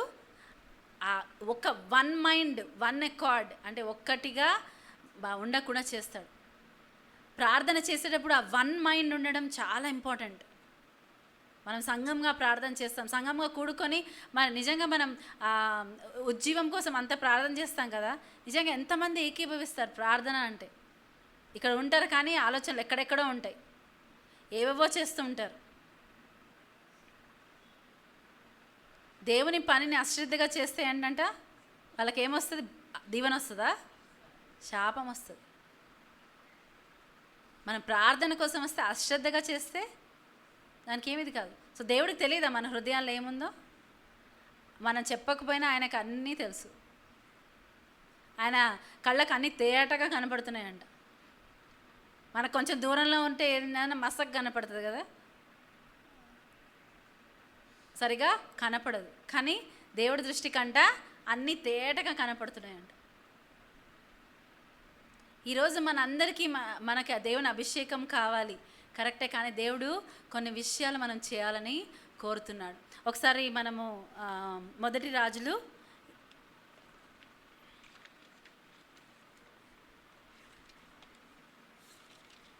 17వ అధ్యాయము 16వ అధ్యాయం చివరి వచనాలు చదువుదాం. 29 నుంచి 33 వరకు చదవమ్మా. యూదా రాజైన ఆసా ఏలుబడిలో 38వ సంవత్సరమున ఒమ్రీ కుమారుడైన ఆహాబు ఇశ్రాయేలు వారికి రాజై షోమ్రోనులో ఇశ్రాయేలు వారిని 22 సంవత్సరములు ఏలెను. ఒమ్రీ కుమారుడైన ఆహాబు తన పూర్వీకులందరినీ మించునంతగా యెహోవా దృష్టికి చెడుతనము చేసెను. ఇక్కడ అంటే పూర్వీకులందరినీ మించినంతగా ఏం చేశాడంట? యెహోవా దృష్టికి చెడుతనము చేశాడంట. నెబాతు కుమారుడైన యెరోబాము జరిగించిన పాపక్రియలను అనుసరించి నడుచుకొనుట స్వల్ప సంగతి అనుకొని అతడు సీదోనీయులకు రాజైన ఎద్బయలు కుమార్తె అయిన యెజెబేలును వివాహము చేసుకొని బయలుదేవతను పూజించుచు వానికి మ్రొక్కుచూ నుండెను. షొమ్రోనులో తాను బయలునకు కట్టించిన మందిరమందు బయలునకు ఒక బలిపీఠమును కట్టించెను. మరియు ఆహాబు దేవతా స్తంభం ఒకటి నిలిపెను. ఈ ప్రకారము ఆహాబు తన పూర్వీకులైన ఇశ్రాయేలు రాజులందరికంటే ఎక్కువగా పాపము చేసి ఇశ్రాయేలీయుల దేవుడైన యెహోవాకు కోపము పుట్టించెను. అతని ఇక్కడ చూస్తే ఏంటంట, ఆయన తన పూర్వీకులందరికంటే ఎక్కువగా ఇక్కడ ఆహాబు ఏం చేస్తాడంట, దేవునికి వ్యతిరేకంగా పాపం చేశాడు. పాపము చేయడం కాకుండా ఇక్కడ ఏం చేస్తాడంట, ఇతర దేవతలకు ఏం చేస్తాడైనా బలిపీఠాలు కట్టించాడు. ఇక్కడ చూస్తే మనం ఇజ్రాయిల్ అంతా ఏం చేస్తారు, బయలుదేవతని ఆరాధించడము ఇక్కడ మనం చూస్తాం. అషరత్ కూడా మనం ఆరాధించడం చూస్తాం. బయలు దేనికి గుర్తు అంటే ఏమంటారు, ఫర్టిలిటీ అంటే తెలుగు అంటే ఫలించడానికి బేసిక్గా గుర్తుగా మనం చూసుకో, ఫర్టిలిటీకి గుర్తు. తర్వాత క్రాప్స్ పంటలు బాగా పండించాలంటే వాళ్ళు ఏం చేసేవాళ్ళు, పంటలు బాగా పండడానికి బయలుకి వారు మొక్కేవారు అనమాట. తర్వాత ఈ విధముగా వారు బయలుని ఆరాధిస్తున్నప్పుడు దేవుడు ఒక ప్రవక్తని పంపించాడు. 17వ అధ్యాయము 1వ వచనం చూద్దాం. అంతటా గిలాదు కాపరస్తుల సంబంధియును తిష్బీయుడైన ఏలియా ఆహాబు నొద్దకు వచ్చి, ఎవని సన్నిధిన నేను నిలవబడి ఉన్నానో ఇశ్రాయేలు దేవుడైన ఆ యెహోవా జీవము తోడు, నా మాట ప్రకారము గాక ఈ సంవత్సరములలో మంచైనను వర్షమైనను పడదని ప్రకటించెను. ఇక్కడ యాక్చువల్లీ బయలుకు ఇంకొక ఇదేంటంటే, బయలుదేవని ఆరాధిస్తే వర్షం వస్తుందని, గాడ్ ఆఫ్ స్టామ్ అంటారు ఆయన. అంటే మరి తుఫానికి, వర్షానికి, లేకపోతే మరి ఫలించడానికి, అంటే గర్భము దాల్చడానికి, మరి పంటలు బాగా పండడానికి ఆ యొక్క బయలుని ఆరాధిస్తాడు. ఇక్కడ ఏమంటున్నాడు మరి, ఇక్కడ ఎలైజా వచ్చి ఏమంటున్నాడు, చదువుమామలు ఒకసారి. అంతటా గిలాదు కాపరస్తుల సంబంధియును తిష్బీయుడైన ఏలియా ఆహాబు నొద్దకు వచ్చి, ఎవని సన్నిధిన నేను నిలవబడి ఉన్నానో ఇశ్రాయేలు దేవుడైన ఆ యెహోవా జీవము తోడు, నా మాట ప్రకారము గాక ఈ సంవత్సరములలో మంచైనను వర్షమైనను పడదని ప్రకటించెను. 3వ వచనము. పిమ్మట యెహోవా వాక్కు అతనికి ప్రత్యక్షమై, నీవు ఇచ్చటి నుండి తూర్పు వైపునకు పోయి యోర్దానునకు ఎదురుగానున్న కెరీతు వాగు దగ్గర దాగియుండుము. ఇక్కడ ఒకటి వచ్చి ఎక్కడి నుంచి వచ్చాడో ఆయన తెలియదు, కానీ నేను ఎవరి సన్నిధిలో నిలిచి ఉన్నానో, ఈయన సీక్రెట్ లైఫ్ ఏంటి, దేవుణ్ణి ఆరాధించేవాడుగా మనం ఇక్కడ చూస్తాం ఏలియా. ఎందుకంటే ఆయన గురించి ఏమి ముందు చెప్పబడదు. తర్వాత వచ్చేయమంటున్నాడు, ఎవరి సన్నిధిలో నేను నిలబడను. ఆయన మాట ప్రకారం ఏంటి, ఇక్కడ కొన్ని సంవత్సరాల వరకు వర్షము కురవదు అని చెప్పి ఆయన ఏం చేస్తాడంట, ఆయన మరి అక్కడి నుంచి వెళ్ళిపోయాడు. ఎన్ని సంవత్సరాలు వర్షం పడలేదంటే 18వ అధ్యాయం 1వ వచనం చదువుదామా. అనేక దినములైన తరువాత 3వ సంవత్సరమందు యెహోవా వాక్కు ఏలియాకు ప్రత్యక్షమై, అనేక దినములైన తర్వాత 3వ సంవత్సరమందు, అంటే 3 సంవత్సరాలు మరి అక్కడ వర్షం లేదు. 3 సంవత్సరాలు వర్షం లేదు. వీళ్ళు ఎవరిని ఆరాధిస్తున్నారు, బయలుదేవతను ఆరాధిస్తున్నారు. కానీ వాడు దేనికి గుర్తు, మరి వర్షం ఇవ్వడానికి, మరి గర్భఫలం ఇవ్వడానికి, పంటలు బాగా పండించడానికి గుర్తు. కానీ ఇక్కడ ఏదైతే దేని బట్టి అయితే వారు ఆరాధిస్తున్నారో దేవుడికి మీరు కోపం పుట్టించారు కాబట్టి ఏం చేస్తున్నాడు, దాన్నే అన్నిటిపైన అధికారం గల దేవుడు కదా. మనం చూస్తే నాకు సమస్తం పైన అధికారము నాకు ఇవ్వబడిందని యేసుప్రభు చెప్పడము, ప్రకటించడం మనం చూస్తాం. ఇక్కడ ఏమంటే అధికారం ఉంది కాబట్టి ఏం చేస్తున్నాడైనా తన ప్రవక్తను పంపించి మాట సెలవుగా ఏమైందంట, అక్కడ వర్షం రాకుండా ఆగిపోయింది. సో ఇక్కడ మరలా ఏమైందంట, 18వ అధ్యాయం 1-2 వచనం చదవమా. అనేక దినములైన తరువాత 3వ సంవత్సరమందు యెహోవా వాక్కు ఏలియాకు ప్రత్యక్షమై, నేను భూమి మీద వర్షము కురిపింపబోచున్నాను, నీవు వెళ్ళి ఆహాబును దర్శించుమని సెలవీయగా, ఆహాబును దర్శించుటకై ఏలియా వెళ్ళిపోయెను. షొమ్రోనులో ఘోరమైన క్షామము కలిగి ఉండగా ఆహాబు తన గృహ నిర్వాహకుడగు ఓబద్యాను పిలిపించెను. ఈ ఓబద్యా యెహోవా యందు బహు భయభక్తులు గలవాడై యెజెబెలు యెహోవా ప్రవక్తలను నిర్మూలము చేయుచుండగా గుహలో ఏబదేసి మందిగా 100 దాచి అన్నపానములిచ్చి వారిని పోషించెను. ఇక్కడ మనకు చూస్తే తర్వాత ఈయన సడన్గా ఏలియాను కలవడము, తర్వాత మరి మరలా ఏమంటారు ఇక్కడ చూస్తే దేవుడు ఆహాబ్తో మరి ఆహాబ్కు ఒక మాట పంపించడం మనం చూస్తాం. తర్వాత ఏం జరుగుతుంది మళ్ళీ మనం 17వ వచనం చూద్దాం. ఆహాబు ఏలియాను చూచి, ఇశ్రాయేలు వారిని శ్రమపెట్టువాడవు నీవే కావా అని అతనితో అనగా, చదువు. అతడు, నేను కాను, యెహోవా ఆజ్ఞలను గైకొనక బయలుదేవతను అనుసరించు నీవును నీ తండ్రి ఇంటి వారును ఇశ్రాయేలు వారిని శ్రమపెట్టువారై ఉన్నారు. సో ఇక్కడ చూసి బ్లేమ్ చాలా ఎక్కువగా ఎవరి వల్ల అయితే ప్రాబ్లం వస్తుందో వాళ్ళు ఏం చేస్తారు, వేరే వాళ్ళ పైన బ్లేమ్ చేయడానికి ట్రై చేస్తారు. ఇక్కడ ఏం చేస్తున్నాడు, ఆహాబు నువ్వే కదా ఇజ్రాయెల్ అంతా శ్రమ పెట్టేవాడివి నువ్వే అంటారు. వాళ్ళు బయలుదేవాళ్ళు తను ఆరాధించడం, దేవుని వాక్యాన్ని, దేవుని యొక్క కమాండ్మెంట్స్ని తృణీకరించడం అది పెద్ద విషయం కాదు. కానీ ఏంటంటే పెద్ద విషయం ఇక్కడ మరి నువ్వే ఇక్కడ వర్షం రాకుండా మీరు చేసిన పాపాన్ని బట్టి మీరు దేవుణ్ణి మరి ఏమంటారు లోబడకుండా ఉన్నదాన్ని బట్టి మరి వర్షం ఆగిపోతుందని చెప్తే ఆయన ట్రబుల్ మేకర్ అంట, ఆయన మరి శ్రమ పెట్టేవాడంట. అయితే అప్పుడు ఇక్కడ ఏలియా ఏమంటాడు, నేను కాదు కానీ నేను కాను, యెహోవా ఆజ్ఞలను గైకొనక బయలుదేవతను అనుసరించుచు నీవును నీ తండ్రి ఇంటి వారును ఇశ్రాయేలు వారిని శ్రమపెట్టువారై ఉన్నారు. నీవు నీ తండ్రి ఇంటి వారు ఇజ్రాయెల్ శ్రమ పెట్టేవారుగా ఉన్నారు కానీ నేను కాదు అంటారు. 19వ వచనం నుంచి చూద్దాం. అయితే ఇప్పుడు నీవు ఇశ్రాయేలు వారిని అందరినీ యెజెబెలు పోషించుచున్న బయలుదేవతల ప్రవక్తలు 450 మందిని, అషేరాదేవి ప్రవక్తలైన 400 మందిని నా యొద్దకు కర్మేలు పర్వతమునకు పిలువనంపుమని చెప్పెను. ఇక్కడ చూస్తే ఇప్పుడు ఒక మాట చెప్తున్నాడు. ఇప్పుడు ఏం చెప్తున్నాడు, బయలుదేవతను ప్రవక్తలు ఎంతమంది అంట, 450 మంది.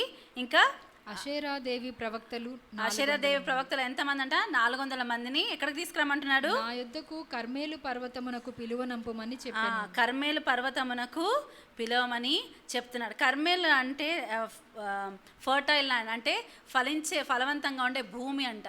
దట్ ఈస్ గాడ్స్ గార్డెన్ అని కూడా దాని యొక్క పేరుకు అర్థం అంట. ఫర్టైల్ అంటే ఏదైతే ఫలించగలిగే భూమి, అది దేవుని యొక్క తోట అన్నదానికి అర్థము అని మనం ఇక్కడ చూస్తున్నాం. సో కర్మేల్కి రమ్మని ఇక్కడ చెప్తున్నాడు. తర్వాత చదువుమా. ఆహాబు ఇశ్రాయేలు వారినందరి యొద్దకు దూతలను పంపి ప్రవక్తలను కర్మేలు పర్వతమునకు సమకూర్చెను. ఏలియా జనులందరి దగ్గరకు వచ్చి, ఎన్నాళ్ళ మట్టుకు మీరు 2 తలంపుల మధ్య తడబడుచుందురు?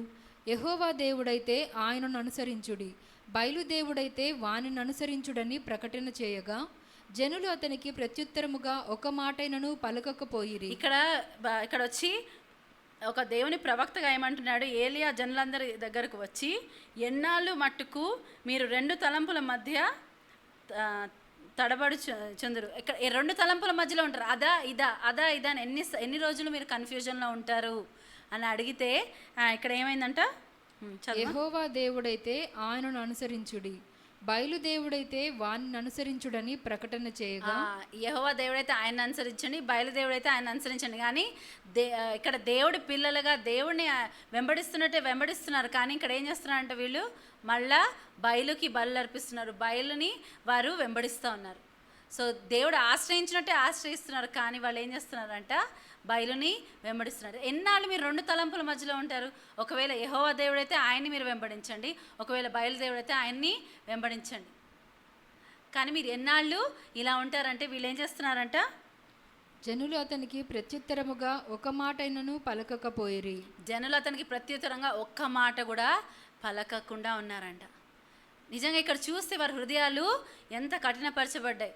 వాళ్ళు దేవుణ్ణి దూషించేవారుగా మనం చూస్తే ప్రకటన గ్రంథంలో చూస్తే వారికి వచ్చే తెగుళ్ళు, వారికి వచ్చే ఏమంటే శ్రమల్ని బట్టి వారు దేవునికి భయపడకుండా ఏంటంటే దేవుని దూషించారంట. ఇక్కడ చూస్తే వీళ్ళు కూడా ఏం చేస్తున్నారు, ఇక్కడ వాళ్ళకు వచ్చిన శ్రమలు, అయ్యో మా పాపాలని బట్టి కదా, మేము దేవుని నుంచి దూరమైన దాన్ని బట్టి కదా అని వారు గుర్తించట్లేదు, వారు ఒప్పుకోవట్లేదు. కానీ ఏం చేస్తున్నారు, వారికి ఏది మంచిగా అనిపిస్తే అది చేద్దామని, ఇది చేద్దాం అది చేద్దాం, ఏదో ఒకటి మనకి ఏదో ఒకటి మనకి ఏమంటారు ఫలం తేకుండా పోతుంది, ఏదో ఒకటి మనకి ఏమంటారు ఫ్రూట్ ఇస్తుంది. మనం చాలాసార్లు కొన్ని కొన్ని విషయాలు ఈ లోకపరంగా చేస్తాం, ఇది చేద్దాం అది చేద్దాం, ఏదో ఒకటి మనకి ఏదో ఒక రాయి తగులుతుంది కదా అనుకుంటాం. అలా కాదు, దేవుని వెంబడించడము ఆ విధంగా చేయలేము. ఇక్కడ వీళ్ళు ఏమీ పలకకుండా ఏమన్నారంట, సైలెంట్గా ఉన్నారు. చూద్దాం ఏం జరుగుతుందో చూద్దామని వీళ్ళు సైలెంట్గా ఉన్నారు. అప్పుడు చదువు. అప్పుడు ఏలియా, యెహోవాకు ప్రవక్తలైన వారిలో నేనొక్కడనే శేషించి ఉన్నాను. అయితే బయలునకు ప్రవక్తలు 450 మంది ఉన్నారు. మాకు 2 ఎడ్లను ఇయ్యుడి. వారు వాటిలో ఒకదాన్ని కోరుకొని దాన్ని తునకలుగా చేసి క్రింద అగ్ని ఏమీ వేయకుండానే దానిని కట్టెల మీద ఉంచవలెను. 2వ ఎద్దును నేను సిద్ధము చేసి క్రింద అగ్ని ఏమీ వేయకుండానే దానిని కట్టెల మీద ఉంచుదును.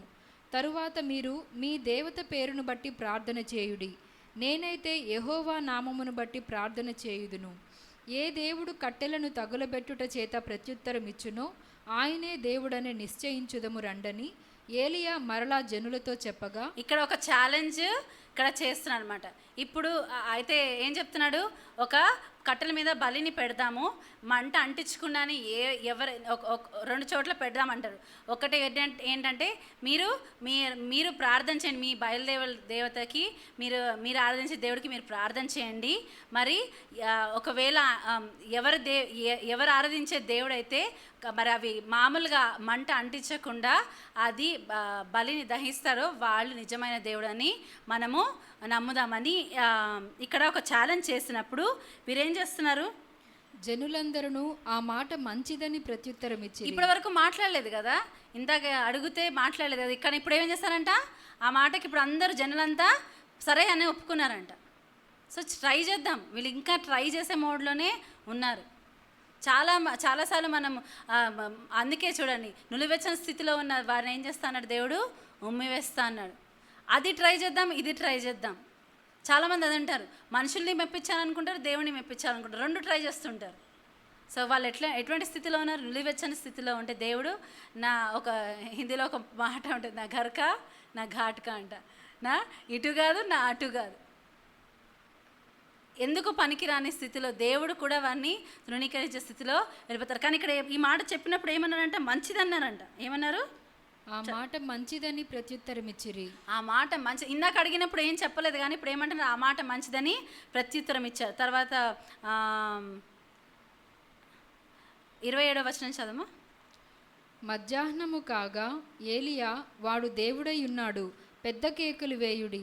వాడు ఒకవేళ ధ్యానము చేయుచున్నాడేమో, దూరముననున్నాడేమో, ప్రయాణము చేయుచున్నాడేమో, వాడు నిద్రపోవుచున్నాడేమో, మీరు ఒకవేళ లేపవలసి ఉన్నదేమో అని అపహాస్యము చేయగా, చదువు. వారు మరి గట్టిగా కేకలు వేయిచు రక్తము కారుమట్టుకు తమ మర్యాద చొప్పున కత్తులతోనూ శస్త్రములతోనూ తమ దేహములను కోసుకొనుచు నుండిరి. ఇక్కడ చూస్తే వాళ్ళు ఎంత ప్రయత్నించినా వాళ్ళకి ఏమీ జవాబు రావట్లేదు. వాళ్ళు కట్ చేసుకుంటున్నారంట, వాళ్ళు బాధించుకుంటున్నారు. కానీ ఏంటంట, ఇక్కడ హేళన చేస్తున్నాడు. ఇక్కడ ఏలి అంటాడు, పిలవండి, పాపం దారిలో ఉన్నాడేమో, మరి రావడానికి ఇంకా టైం పడుతుందేమో, లేకపోతే మరి నిద్రపోతున్నాడేమో అని ఇక్కడ చెప్తూ ఉంటే వాళ్ళు ఏం చేస్తున్నారు, ఇంకా బిగ్గరగా అరుస్తున్నారంట. ఇంకా వాళ్ళకి ఇంకా తెలియట్లేదు, వాళ్ళు మధ్యాహ్నం అయిపోయిందంట. సో తర్వాత చదవండి, చదువుతాము. ఈ ప్రకారము మధ్యాహ్నమైన తరువాత అస్తమయ నైవేద్యము అర్పించు సమయము వరకు వారు ప్రకటనము చేయుచు వచ్చిరి గాని మాట అయినను ప్రత్యుత్తరమిచ్చువాడైనను లక్ష్యము చేసిన వాడైనను లేకపోయెను. ఇక్కడ మాట ప్రత్యుత్తరం అంటే వాళ్ళకి జవాబిచ్చే వాళ్ళు కానీ వారి మాట లెక్క చేసే వాళ్ళు ఎవ్వరు కూడా లేకపోయారంట. 30వ వచనం ఇక్కడ నుంచి జాగ్రత్త చూద్దాం. అప్పుడు ఏలియా, నా దగ్గరకు రండని జనులందరితో చెప్పగా జనులందరూ అతని దగ్గరకు వచ్చిరి. ఇప్పుడు ఏలియా చెప్పింది వింటారు. వాళ్ళంతా ప్రయత్నాలన్నీ చేశాక చాలాసార్లు అన్ని ప్రయత్నాలు అయిపోయాక లాస్ట్ ఆప్షన్ దేవుడు అవుతాడు కదా, చాలా మట్టుకు చాలామందికి. కానీ మనకు అలా ఉండకూడదు. ఇక్కడ చూస్తే అంతా ట్రై చేశారంట. మరి సాయంకాలం వరకు ట్రై చేసి ఇప్పుడు ఏమనంటే ఏలియా ఇంకా నిజంగా దేవుడు మనం చూస్తే చాలా కనికరం జాలి గలవాడు, మనకి ఎన్నో అవకాశాలు ఇస్తుంటాడు. ఇక్కడ చూస్తే అప్పుడు ఏలియా, నా దగ్గరకు రండి అని జనులందరితో చెప్పగా జనులందరూ అతని దగ్గరకు వచ్చిరి. చదువు. అతడు క్రింద పడద్రోయబడి ఉన్న యెహోవా బలిపీఠమును బాగుచేసి యెహోవా వాక్కు ప్రత్యక్షమై, నీ నామము ఇశ్రాయేలగునని వాగ్దానమునొందిన యాకోబు సంతతి గోత్రముల లెక్క చొప్పున 12 రాళ్లను తీసుకొని ఆ రాళ్ల చేత యెహోవా నామమున ఒక బలిపీఠము కట్టించి దాని చుట్టూ 2 మానికల గింజలు పట్టునంత లోతుగా కందకమొకటి త్రవ్వించి కట్టెలను క్రమముగా పేర్చి ఎద్దును తునకలుగా కోసి ఆ కట్టెల మీద ఉంచి జనులు చూచుచుండగా మీరు 4 తొట్ల నిండా నీళ్లు నింపి దహనబలి పశుమాంసము మీదను కట్టెల మీదను పోయుడని చెప్పెను. అది అయిన తరువాత 2వ మారు ఆ ప్రకారమే చేయుడని అతడు చెప్పగా వారు 2వ మారును అలాగు చేసిరి. 3వ మారును చేయుడనగా వారు 3వ మారును చేసిరి. అప్పుడు ఆ నీళ్లు బలిపీఠము చుట్టూను పొర్లి పారెను. మరియు అతడు కందకమును నీళ్లతో నింపెను. చాలు. ఇక్కడ మనం చూస్తే ఇక్కడ ఫస్ట్ ఏం చేస్తాడంటే ఫస్ట్ థింగ్ ఏం చేస్తాడు యెహోవా, ఇక్కడ మనం చూస్తే నా దగ్గరకు రండి అని ఆయన చెప్పిన తర్వాత క్రింద పడద్రోయబడి ఉన్న యెహోవా బలిపీఠమును బాగు చేసి క్రింద పడద్రోయబడి ఉన్న యెహోవా బలిపీఠమును బాగు చేశాను. ఇక్కడ మనం చూసాం, ఇందాక మనం విన్నాం కదా, మనుషులు చేసే మరి ఆలయంలో దేవుడు నివసించడని. ఇక్కడ చూస్తే బలిపీఠం ఏంటి ప్లేస్ ఎక్కడ ఏంటి అంటే దేవుడు మనిషిని ఆ కాలంలో మరి దేవుడు మానవుని కలిసి మాట్లాడాలంటే ఎక్కడ మాట్లాడతాడు? బలిపీఠం దగ్గర వాళ్ళు బలులు ఇచ్చినప్పుడు వాళ్ళతో దేవుడు మాట్లాడతాడు. ఇక్కడ ఏమైంది, వాళ్ళు ఎక్కడైతే దేవుడిని కలుసుకుంటారో ఆ ప్లేసే అది పాడుబడ్డ స్థితిలో, లేకపోతే అది చెదిరిపోయిన స్థితిలో ఉంది. ఇక్కడ ఏమంటున్నాడు, ఫస్ట్ థింగ్ చేసింది ఏంటి, ఆయన ఆ బలిపీఠాన్ని సరిచేస్తాడంట. ఇక్కడ దేవుడు మనకు ఫస్ట్ థింగ్, మనకు అగ్ని అభిషేకం కావాలి, మనకు పరిశుద్ధాత్మ అభిషేకం కావాలి. మనం అడుగుతున్నాం అయితే ఫస్ట్ ఎక్కడ స్టార్ట్ చేయాలి? అది ఫస్ట్ బలిపీఠం ఏంటి? మన హార్ట్, మన హృదయాన్ని మనము సరి చేసుకోవాలి. మనం దేవునికి మనం నిజముగా దేవుని విశ్వసిస్తున్నామా, దేవుని వాగ్దానాలపైన నమ్మకం ఉంచుకున్నామా, లేకపోతే కొంచెం వరల్డ్లో కొంచెము దేవునిలో ఏది వర్కౌట్ అయితే అది చేద్దాం, ఏది పని చేస్తే అది చేద్దాం అనే ఉద్దేశంతో మనం ఉంటున్నామా? ఇక్కడ దేవుడు ఫస్ట్ ఏం చేస్తాడైనా ఫస్ట్ ఆ బలిపీఠాన్ని సరి చేస్తాడంట. తర్వాత యెహోవా వాక్కు ప్రత్యక్షమై, నీ నామము ఇశ్రాయేలగునని వాగ్దానమునొందిన యాకోబు సంతతి గోత్రముల లెక్క చొప్పున 12 రాళ్లను తీసుకొని ఆ రాళ్ల చేత యెహోవా నామమున ఒక బలిపీఠము కట్టించి. ఇక్కడ ఎన్ని రాళ్ళు తీసుకున్నారంట? 12 రాళ్ళు తీసుకున్నారంట. దేనికి సాదృశ్యం ఆ 12 రాళ్ళు అంటే 12 గోత్రాలకి. అరే ఇక్కడ మరి ఇజ్రాయేలు యూదా వారు విడిపోయి ఉన్నారు కదా, కానీ దేవుడి దృష్టికి మాత్రం వాళ్ళు ఒక్కటే. చూసారా, ఒక్క మనిషినిగానే ఇంకా చూస్తున్నారు. యాకోబు సంతతినే చూస్తున్నాడు దేవుడు, యాకోబు సంతానం, యాకోబుకు చెందినవారుగానే చూస్తున్నాడు దేవుడు. రాళ్ళని తీసుకొచ్చి అక్కడ పెట్టాడంట. మనం చూస్తే మొదటి పేతురు 2వ అధ్యాయం 5వ వచనంలో ఏంటి, మనము సజీవమైన రాళ్లగా మరి దేవుడు మనల్ని పిలుస్తున్నాడు. మనం చూస్తే ఇక్కడ 9వ వచనం చదువు, మొదటి పేతురు 2వ అధ్యాయం 9వ వచనం. అయితే మీరు చీకటిలో నుండి ఆశ్చర్యకరమైన తన వెలుగులోనికి మిమ్ముని పిలిచిన వాని గుణాతిశయములను ప్రచురము చేయు నిమిత్తము విశ్వసించుచున్న మీకు ఆయన అమూల్యమైన వాడు. విశ్వసింపని వారికైతే ఇల్లు కట్టువారు ఏ రాతిని నిషేధించిరో అదే మూలకు తలరాయి ఆయను, మరియు అది అడ్డురాయియు అడ్డు బండయు ఆయను. కట్టువారు వాక్యమున కవిధేయులై తొట్టిల్లుచున్నారు, దానికే మీరు నియమింపబడిరి. అయితే మీరు చీకటిలో నుండి ఆశ్చర్యకరమైన తన వెలుగులోనికి మిమ్మును పిలిచిన వాని గుణాతిశయములను ప్రచురము చేయు నిమిత్తము ఏర్పరచబడిన వంశమును, రాజులైన యాజక సమూహమును, పరిశుద్ధ జనమును, దేవుని సొత్తైన ప్రజలునై ఉన్నారు. ఇక్కడ మనం ఎటువంటి వారమంట, మనం ప్రత్యేకపరచబడిన జనముగా ఉన్నాము. దేవుడు మనల్ని ఎంచుకున్నాడు. వీఆర్ అ చోజన్ జనరేషన్, ఎంచుకున్న జనం. ఇక్కడ చూస్తే ఆ 12 రాళ్ళు కూడా ఎంచుకొనబడ్డాయి. ఇదే ఎవరిని జ్ఞాపకం చేసుకున్నానంటే ఇక్కడ చూడండి, మొదటి రాజులు 18వ అధ్యాయము 31 నుంచి చదవం. నీ నామము ఇశ్రాయేలగునని వాగ్దానమునొందిన యాకోబు సంతతి గోత్రముల లెక్క చొప్పున 12 రాళ్లను తీసుకొని. ఇక్కడ చూస్తే యాకోబు సంతతి చొప్పున 12 రాళ్ళను తీసుకొనంట అక్కడ ఆ రాళ్ల చేత యెహోవా నామమున ఒక బలిపీఠము కట్టించి ఆ రాళ్ల చేత యెహోవా నామమున ఒక బలిపీఠము కట్టించాడంట. తర్వాత దాని చుట్టూ 2 మానికల గింజలు పట్టునంత లోతుగా కందకం ఒకటి త్రవ్వించి కట్టెలను క్రమముగా పేర్చి ఎద్దును తునకలుగా కోసి ఆ కట్టెల మీద ఉంచి జనులు చూచుచుండగా మీరు 4 తొట్ల నిండా ఇక్కడ నీళ్లు చూస్తే ఏం చేస్తాడంట, దాని చుట్టూ ఒక ట్రెంచ్ తవ్వించాడంట. తవ్వించి కట్టెలను సరిగ్గా పేర్చి దానిపైన బలిని పెట్టాడంట. ఆ బలి ఎవరు? మనం చూస్తే రోమా 12వ అధ్యాయం 1-2 వచనం చదువుదామా? చదువు. కాబట్టి సహోదరులారా, పరిశుద్ధమును దేవునికి అనుకూలమునైన సజీవ యాగముగా మీ శరీరములను ఆయనకు సమర్పించుకొనుడని దేవుని వాత్సల్యమును బట్టి మిమ్మను బతిమాలు కొనుచున్నాను. ఇక్కడ ఏంటంట, సజీవ యాగముగా. సాక్రిఫైస్ ఎవరు? మనమే. సాక్రిఫైస్ ఎవరు? మనమే. మన హృదయాన్ని సరి చేసుకొని మనము విల్లింగ్గా సాక్రిఫైస్ చేసుకోవడానికి అక్కడ సిద్ధంగా ఉండాలి. అయితే ఆ బలి పైన ఏం పోయబడిందంట? చదవండి. మీరు 4 తొట్ల నిండా నీళ్లు నింపి దహన బలి పశు మాంసము మీదను కట్టెల మీదను పోయుడని చెప్పెను. ఇక్కడ చూస్తే దహన బలి పశు మాంసం మీద కట్టెల మీద ఏం పోయాలంట? నీళ్లను పోయాలంట. మనకు తెలుసు ఆ నీళ్లు దేవుని వాక్యానికి సాదృశ్యంగా ఉంది కదా. మనము ఎఫెసీయులకు రాసిన పత్రిక 5వ అధ్యాయం 26వ వచనం చదువుదామా?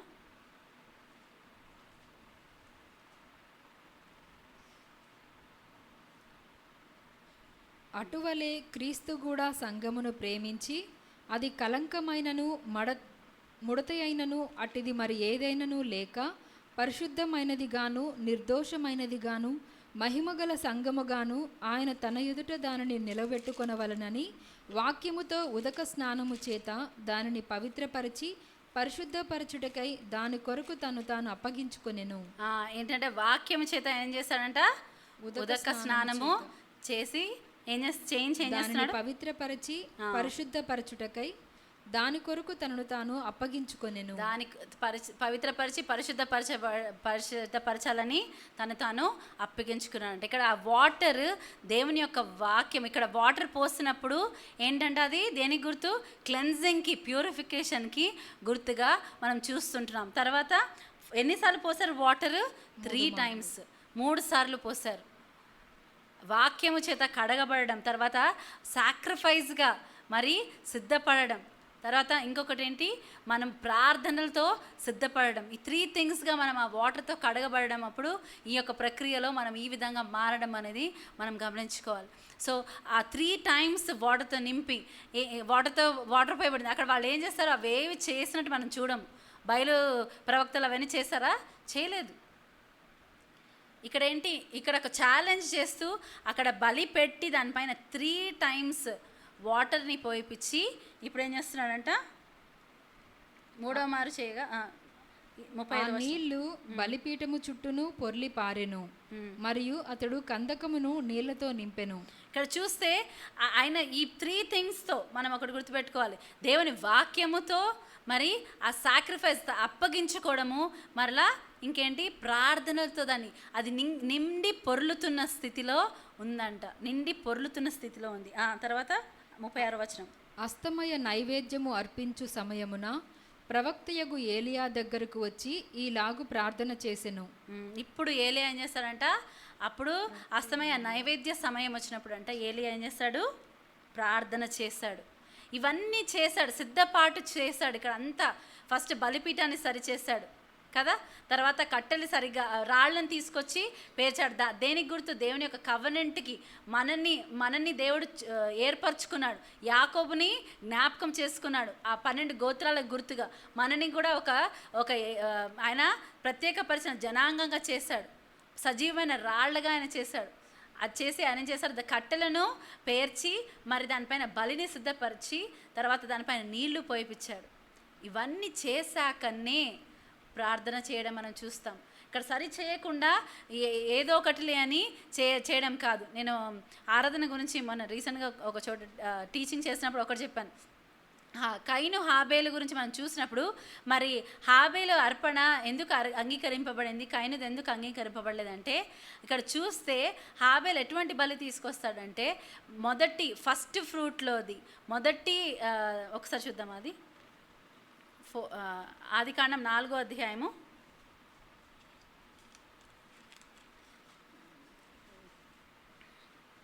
3వ వచనం చూద్దాం. 3-4. కొంతకాలమైన తరువాత కయ్యూను పొలము పంటలో కొంత యెహోవాకు అర్పణగా తెచ్చెను. హేబేలు కూడా తన మందలో తొలుచూలున పుట్టిన వాటిలో క్రొవ్విన వాటిని కొన్ని తెచ్చెను. ఇక్కడ చూద్దాం, వీళ్ళిద్దరూ తెచ్చిన విధానం చూద్దాం. హాబేల్ ఏంటంట, తన పంటలో కొంతదాన్ని తీసుకొని వచ్చేస్తాడు. కయీను ఏం చేస్తాడు, తన పంటలో ఉన్నదాన్ని కొద్దిదాన్ని ఏదో ఒకట్లే ఉన్న దాంట్లో కొంచెం తీసుకొచ్చి ఇస్తా అనుకున్నాడు. కానీ ఇక్కడ హాబేల్ తెచ్చిన విధానం చూడండి, తన మందలో తొలుచూలున పుట్టిన వాటిలో క్రొవ్విన వాటిని కొన్ని తెచ్చెను. తన మందలో తొలిచూలు పుట్టిన వాటిలో క్రొవ్విన వాటిని అంటే ఫస్ట్ బార్న్లో శ్రేష్టమైన దాన్ని తీసుకొని దేవుడికి అర్పించడానికి వచ్చాడు. ఇక్కడ హాబెల్ యాటిట్యూడ్ ఏంటి, కయీను యాటిట్యూడ్ ఏంటి, ఏదో ఒకటి ఉన్న దాంట్లోంచి కొంచెం తీసుకొచ్చాడంట, తీసుకొచ్చి ఇచ్చాడంట. కానీ హాబెల్ ఏం చేస్తాడు, ఆ మొదట పుట్టిన వాటిలో క్రొవ్విన వాటిని అంటే మంచిగా ఉన్న వాటిని దేవునికి అర్పించడానికి తీసుకొచ్చాడు. అందుకే దేవుడు ఏం చేస్తాడంట, యెహోవా హేబేలును అతని అర్పణను లక్ష్య పెట్టాడంట. ఫస్ట్ ఎవరిని చూస్తున్నాడు దేవుడు, యాటిట్యూడ్ని చూస్తున్నాడు, ఎలా తీసుకొస్తున్నాడో చూస్తున్నాడు. హేబెల్ను తన అర్పణని చూశాడు, కయీనుని తన అర్పణని చూశాడు. కయీను ఎట్లా తెస్తున్నాడు, ఏదో ఒకటి తను ఉన్న దాంట్లో కొంచెం ఇచ్చేద్దామని.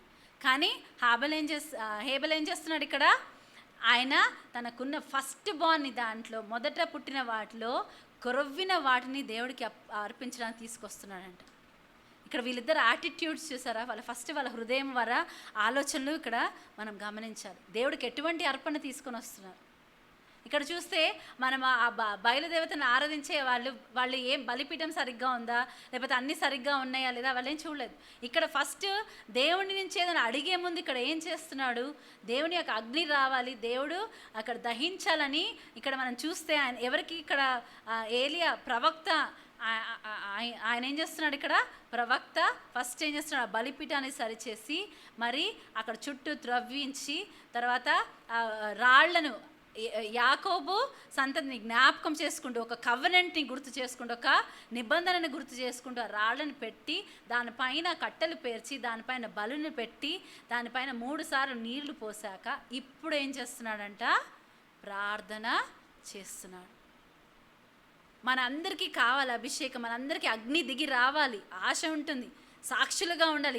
ఇక్కడంతా ఇది ఎందుకోసం చేయబడుతుంది, ఎవరు దేవుడని నిరూపించడానికి. అంటే ఇప్పుడు మనల్ని సాక్షులుగా నిలబెట్టాడంటే దేవుడు ఏంటి, సాక్షులుగా ఉండడం అంటే యేసు ప్రభు సజీవుడైన దానికి మనం సాక్షులుగా ఉంటున్నాం కదా, యేసు ప్రభు నిజమైన దేవుడు అని చెప్పడానికి మనం సాక్షులుగా ఉంటున్నాం. సో దానికి ఉండాలంటే ఇవన్నీ దేవుని యొక్క అగ్ని అభిషేకము కావాలి, పరిశుద్ధాత్మ అభిషేకము కావాలి.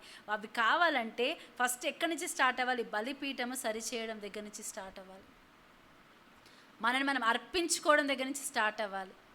ప్రార్థనతో మనము దాన్ని ఏం చేయాలి, నింపాలి, అది పొర్లు లాగానే చేయాలి. వారు ఏం చేశారు, ఏకముగా ఎడతెగక ప్రార్థన చేస్తున్నారంట. పేతురు తనతో ఉన్నవారు ఏం చేస్తున్నారు, ఏకముగా ఎడతెగక ప్రార్థన చేస్తున్నారు.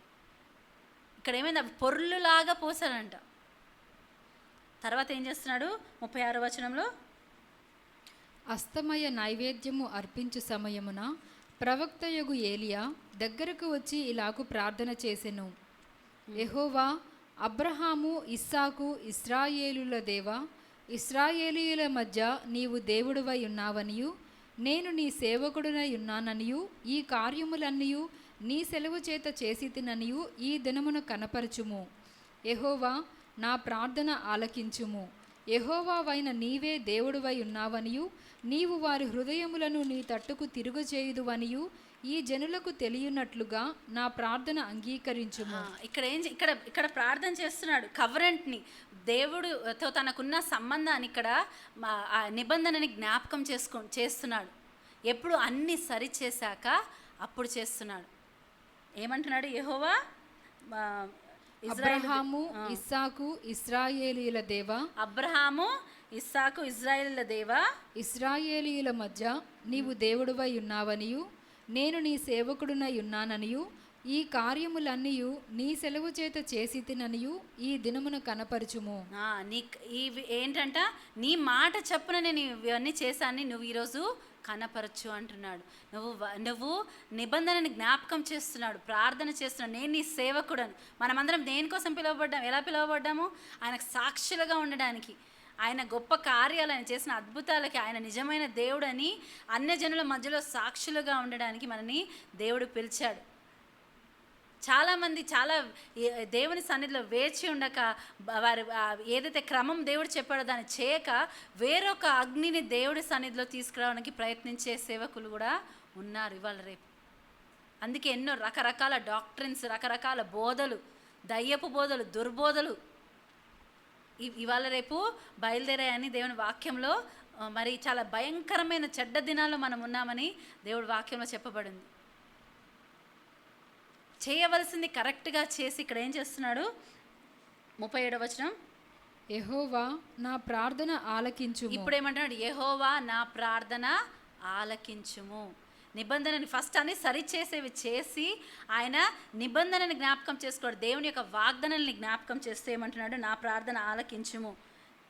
తర్వాత యెహోవావైన నీవే దేవుడువై ఉన్నావనియు నీవు వారి హృదయములను నీ తట్టుకు తిరుగు చేయుదువనియు ఈ జనులకు తెలియనట్లుగా నా ప్రార్థన అంగీకరించుము.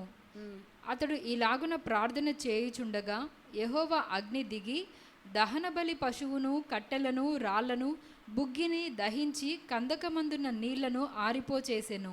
ఇక్కడ ఏంటంటే ఆయన ప్రార్థన చేయుచుండగా ఈ ఒక విషయం మనం చూస్తాం. కొర్నేలి ఇంట్లో ఏంటి, ఇంకా పేతురు మాట్లాడుచుండగా, ఆయన చెప్తుండగానే ఏమైందంట? పరిశుద్ధాత్మ వారిపైన దిగి రావడం మనం చూస్తాం. ఇక్కడ ఆయన ప్రార్థన చేయుచునగా, ఎందుకంటే దేవుడు మనకు ఎంత ఆసక్తి ఉందో మనకన్నా ఎక్కువ ఆసక్తి దేవుడికి ఉంది. మనని దర్శించాలి, మనతో ఉండాలి, మనతో మాట్లాడాలని. ఆయన అన్ని కరెక్ట్గా చేశాక, ఆయనకి దేవుడికి మధ్యలో ఏదైతే సరిచేయాలో చేశాక దేవుడు ఏం చేస్తున్నాడు? ఆయన ప్రార్థన చేయుచుండగా ఏమైందంట? అతడు ఇలాగ ప్రార్థన చేయుచుండగా యెహోవా అగ్ని దిగి దహనబలి పశువును, కట్టెలను, రాళ్లను, బుగ్గిని దహించి కందకమందున్న నీళ్లను ఆరిపోచేసెను. ఇక్కడ ఏంటంట, అక్కడ ఉన్న వాటినన్నీ దహించి అంట, ఆ నీళ్ళు ఏవైతే అవన్నీ సోక్ అయిపోయాయి, అంటే అంత మొత్తము దాంతో తడిచిపోయేలాగా చేస్తే మామూలుగా మంట అంటుకోవడం అసాధ్యము కదా. వాళ్ళేమో ఏమి చేయకుండానే వాళ్ళు పొద్దునుంచి సాయంత్రం వరకు గుండెలు బాదుకొని రక్తాలు వచ్చేలాగా కట్ చేసుకొని వాళ్ళు పిలుస్తున్నా ఏమి కానిది ఇక్కడ మొత్తం ఆపోజిట్గా చేశాడు. అసలే నీళ్ళు లేవు, నీళ్ళు పోసి ఎక్కువగా అది కారిపోయేంతగా పోసి ఇక్కడ ఏం చేస్తాడు? అప్పుడు ప్రార్థన చేస్తే దేవుని యొక్క అగ్ని వచ్చి ఏం చేస్తుందంట? బలిని, కర్రలను, రాళ్ళను, ఇక్కడ చూస్తే రాళ్ళను బుగ్గి దహించి కందకమందున్న నీళ్లను నీళ్ళని ఆరిపోయేలాగా చేసిందంట. 39వ వచనం, అంతటా జనులందరూ దాన్ని చూచి సాగిలపడి యెహోవాయే దేవుడు, యెహోవాయే దేవుడు అని కేకలు వేసిరి. అప్పుడు ఏలియా ఒకరినైనా తప్పించుకొని పోనీయక బయలు ప్రవక్తలను పట్టుకొనుడని వారికి సెలవీయగా జనులు వారిని పట్టుకొనిరి. ఇక్కడ మనం చూస్తే ఇప్పుడంట, ఇంతకుముందు వాళ్ళు ఏమి మాట్లాడుకున్న ఉన్న వారేం చేస్తున్నారు? ఇప్పుడంట యెహోవాయే దేవుడు, యెహోవాయే దేవుడు, యెహోవాయే దేవుడు అని కేకలు వేస్తున్నారంట. సో సాక్ష్యముగా ఎప్పుడైతే అగ్ని వచ్చి అక్కడ వారి పైన పడితే, ఇక్కడ మనం చూస్తే మరి పెంతెకోస్తు దినమున ఏమైంది? అగ్ని విభజింపబడిన టంగ్స్ లాగా వచ్చి వారి పైన పడ్డప్పుడు వారు అన్య భాషల్లో మాట్లాడుతుంటే అక్కడ వచ్చిన వారందరూ ఏం చేశారంట? అది చూసారంట. అక్కడ సాక్షులుగా నిలబడ్డారు. పరిశుద్ధాత్మ మీ మీదకి వచ్చినప్పుడు మీరు ఏమవుతారు? మీరు నాకు సాక్షులుగా ఉంటారన్నాడు. ఇవన్నీ చేసినప్పుడు ప్రార్థన చేయుచుండగా అగ్ని దిగి వచ్చిందంట. హల్లెలూయా. ప్రార్థన చేయుచుండగా అగ్ని దిగి వచ్చిందంట.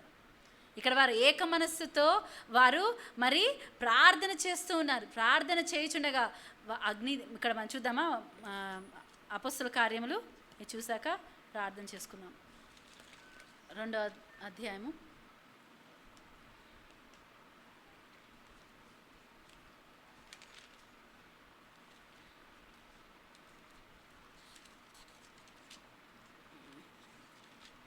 చదువు.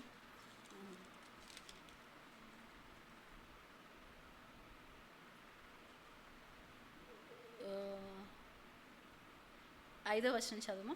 2వ అధ్యాయం 5వ వచనం నుంచి. ఆ కాలమున ఆకాశము క్రింద నుండి ప్రతి జనములో నుండి వచ్చిన భక్తిగల యూదులు యెరూషలేములో కాపురముండిరి. ఈ శబ్దము కలుగగా జనులు గుంపులుగా కూడి వచ్చి ప్రతి మనుషుడు తన తన స్వభాషతో వారు మాట్లాడుట విని కలవరపడిరి. ఇక్కడ దాని ముందు ఏం జరిగింది చూద్దామా. 1వ వచనం చదువు. పెంతెకోస్తను పండుగ దినము వచ్చినప్పుడు అందరూ ఒక చోట కూడియుండిరి. అప్పుడు వేగముగా వీచు బలమైన గాలి వంటి ఒక ధ్వని ఆకాశము నుండి అకస్మాత్తుగా వారు కూర్చుండి ఉన్న ఇల్లంతయు నిండెను. మరియు అగ్నిజ్వాలల వంటి నాలుకలు విభాగింపబడినట్టుగా వారికి కనబడి వారిలో ఒక్కొక్కని మీద వ్రాలగా అందరూ పరిశుద్ధాత్మతో నిండిన వారై ఆ ఆత్మ వారికి వాక్శక్తి అనుగ్రహించిన కొలది అన్య భాషలతో మాట్లాడసాగిరి. ఇక్కడ ఏమైందంటే 2 విషయాలు జరిగాయి.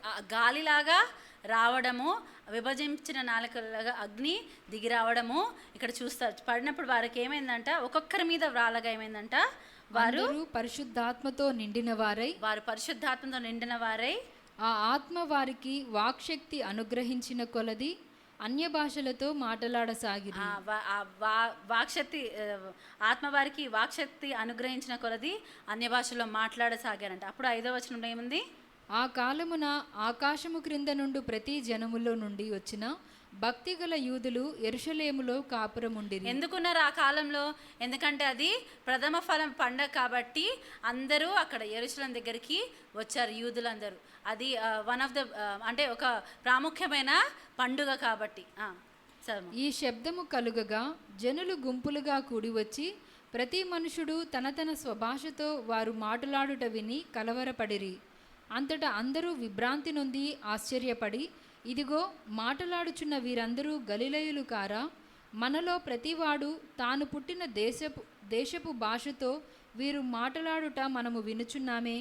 ఇదేమి? పార్తీయులు, మాదీయులు, ఎలామీయులు, మెసొపొతేమియా, యూదయ, కపదోకియా, పొంతు, ఆసియా, ఫ్రుగ్రియా, పంపులియా, ఐగుప్తు అను దేశముల యందలి వారు, కురేనే దగ్గర లిబియా ప్రాంతముల యందు కాపురమున్నవారు, రోమా నుండి పరవాసులుగా వచ్చినవారు, యూదులు, యూదా మత ప్రవిష్టులు, క్రేతీయులు, అరబీయులు మొదలైన మనమందరమును వీరు మన భాషలతో దేవుని గొప్ప కార్యములను వివరించుట వినుచున్నామని చెప్పుకొనిరి. ఇక్కడ చాలా అద్భుతం జరిగింది. ఏంటి? వీళ్ళకి తెలియకుండానే వీరు సాక్షులుగా ఉంటున్నారు. హల్లెలూయా.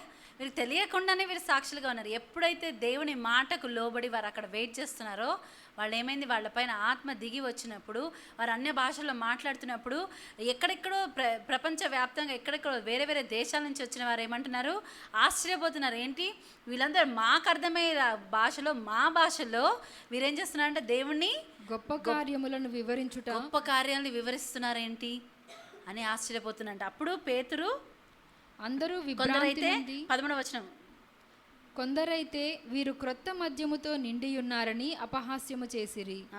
కొందరు ఏం చేస్తారంట, వీరు మద్యముతో మత్తులై ఉన్నారని అపహాస్యం చేశారంట. అప్పుడు పేతురు లేచి నిలబడి సాక్ష్యము చెప్పడం, దేవుడు చేసిన కార్యం చెప్పడము మనము చూసినప్పుడు ఎంతమంది రక్షణలోకి వచ్చారంట. వారి హృదయాలు మరి నరకబడి వాళ్ళకి ఏమైందంట, వారు మరి దేవుణ్ణి యందు మేమేమి చేయాలి అని వారు అడిగి వారు 3,000 మంది రక్షింపబడము మనము చూస్తాం. వెంటనే పరిశుద్ధాత్మ వారి పైన రాగానేమైంది, వాళ్ళు సాక్షులుగా ఉన్నారు. 3,000 మంది దేవునిలో చేర్చబడము మనం చూస్తాం. ఇక్కడే ఫస్ట్ సంఘము మరి స్థాపించబడడం మనం ఇక్కడ చూస్తున్నాం. మనం అగ్ని దిగి రావాలంటే ఏవైతే చేయాలో మనము ఏలియా చేసిన దాన్ని బట్టి చూస్తున్నాం. ఎప్పుడైతే అగ్ని దిగి వస్తుందో ఆటోమేటిక్గా ఏమవుతారు, సాక్షులుగా మనము ఉంటాం. ఇవాళ రేపు చాలా మట్టుకు మనం క్రైస్తవులుగా చెప్పుకోవాల్సి వస్తుంది. కానీ ఆ రోజులు ఏంటంట, అంతియోకులో వారు క్రైస్తవులుగా పిలువబడ్డారంట. లాస్ట్కి ఈ వచనం చదివి 13వ అధ్యాయము ఈ వచనం చదివి మనం ప్రార్థన చేసుకుందాం. మొదటి వచనం చదవండి. అంతియోకియాలోనున్న సంఘములో బర్నబా, నిగేర్ అనబడిన సిమియోను, కురేనీయుడైన లూకియా, చతుర్థాధిపతి అయిన హేరోదుతో కూడా పెంచబడిన మనయేను, సౌలు అను ప్రవక్తులను బోధకులను ఉండిరి. వారు ప్రభువును సేవించుచు ఉపవాసము చేయుచుండగా పరిశుద్ధాత్మ, నేను బర్నబాను సౌలును పిలిచిన పని కొరకు వారిని నాకు ప్రత్యేకపరచుడని వారితో చెప్పెను. అంతటా ఇక్కడ చూస్తే వారు అక్కడ ఆరాధిస్తున్నప్పుడు పరిశుద్ధాత్మ దేవుడు మాట్లాడడం, పరిశుద్ధాత్మ దేవుడు కార్యం చేయడము చూసిన వారు ఏం చేస్తున్నారు? ఇక్కడ దేవుని సన్నిధిలో వేచి ఉన్నారు. పరిశుద్ధాత్మ మాట్లాడాలంటే, పరిశుద్ధాత్మ కార్యం చేయాలంటే ఏముండాలి? పేషెన్స్ ఉండాలి, దేవుని సన్నిధిలో వేచి ఉండాలి. ఇవాళ రేపు అదే చాలా తక్కువగా ఉంటుంది. కానీ దేవుడి యొక్క అభిషేకం కావాలి, దేవుడి యొక్క వరాలు కావాలి, దేవుడి యొక్క ఏమంటారు బ్లెస్సింగ్స్ కావాలి. కానీ ఎదురు చూడడము, సరి చేసుకోవడము అనేది లేని స్థితిలో సంఘం ఉంటుంది. అందుకే సంఘం చూస్తే మనము ఎటువంటి స్థితిలో ఉంది సంఘం అంటే ఏమంటారు, ఆ యొక్క సైన్స్, దేవుడి యొక్క సంఘము అని పిలువబడే సైన్స్ కనబడిన విధముగా ఉంది. ఈరోజు మనందరికీ ఆశ ఉంది, దేవుని యొక్క పరిశుద్ధాత్మతో నింపబడాలి. అగ్ని అభిషేకం మనకు కావాలి. అగ్ని అభిషేకం కావాలంటే ఏం చేయాలో మనం ఏలియా చెప్పిన మాటల ద్వారా, చేసిన పనుల ద్వారా మనం చూసాం. అదే విధముగా మనము కూడా మనల్ని సరిచేసుకుందాం. అప్పుడు ఖచ్చితంగా ఆయన ప్రార్థన చేయుచుండగా అగ్ని దిగి వచ్చిందంట. ఇక్కడ వీరు ఏక మనస్సుతో మరి ఎడదెగగా ప్రార్థన చేయుచుండగా పరిశుద్ధాత్మ దిగి రావడం మనం చూస్తాం. వారు ఏమీ ఎక్స్ట్రాలు ఏమీ చేయకుండానే వారు సాక్షులుగా ఉన్నారు. వారికి తెలియదు. పేతురైతే భయపడ్డాడు, ఒక చిన్న పిల్ల వచ్చి ప్రశ్నించినప్పుడు భయపడ్డాడు. ఇప్పుడు ఆయన నిలబడి సాక్ష్యం ఇస్తున్నాడు. ఆయన ఇచ్చిన సాక్ష్యం, ఆయన మాటలను బట్టి వారి హృదయాల్లో నొచ్చుకొని ఏంటంట, వారు ఏమి చేయాలని అడిగి వారు మరి దేవుని యందు విశ్వాసం ఉంచి యేసుప్రభుని అంగీకరించి బాప్తిజం పొందడానికి సిద్ధపడి ఏం చేశారంట, వారు 3,000 మంది మరి వారు చేర్చబడ్డారు. హల్లెలూయా. సో ఈ ఒక అగ్ని అభిషేకం మనకు కావాలంటే మనం ముందు బలిపీఠం సరి చేసుకోవాలి. మనల్ని మనం సమర్పించుకోవడానికి సిద్ధంగా ఉండాలి. మనల్ని మనం దేవుని వాక్యముతో, ప్రార్థనతో మనము తడిపి మనం సిద్ధపరచుకోవాలి. సాక్రిఫైజెస్తో ఎడతెగక మనం ప్రార్థించేవారిగా ఉండాలి. ఒక్క ఏక మనస్సు కలిగి ప్రార్థించేవారిగా ఉండాలి. అప్పుడు మనం ఏమి ట్రై చేయక్కర్లేదు. అప్పుడు వెంటనే మనమే సాక్షులుగా ఉండడానికి దేవుడు మనల్ని ఆ విధంగా నింపి నడిపిస్తాడు. ఎందుకంటే మనకన్నా ఎక్కువ ఆసక్తి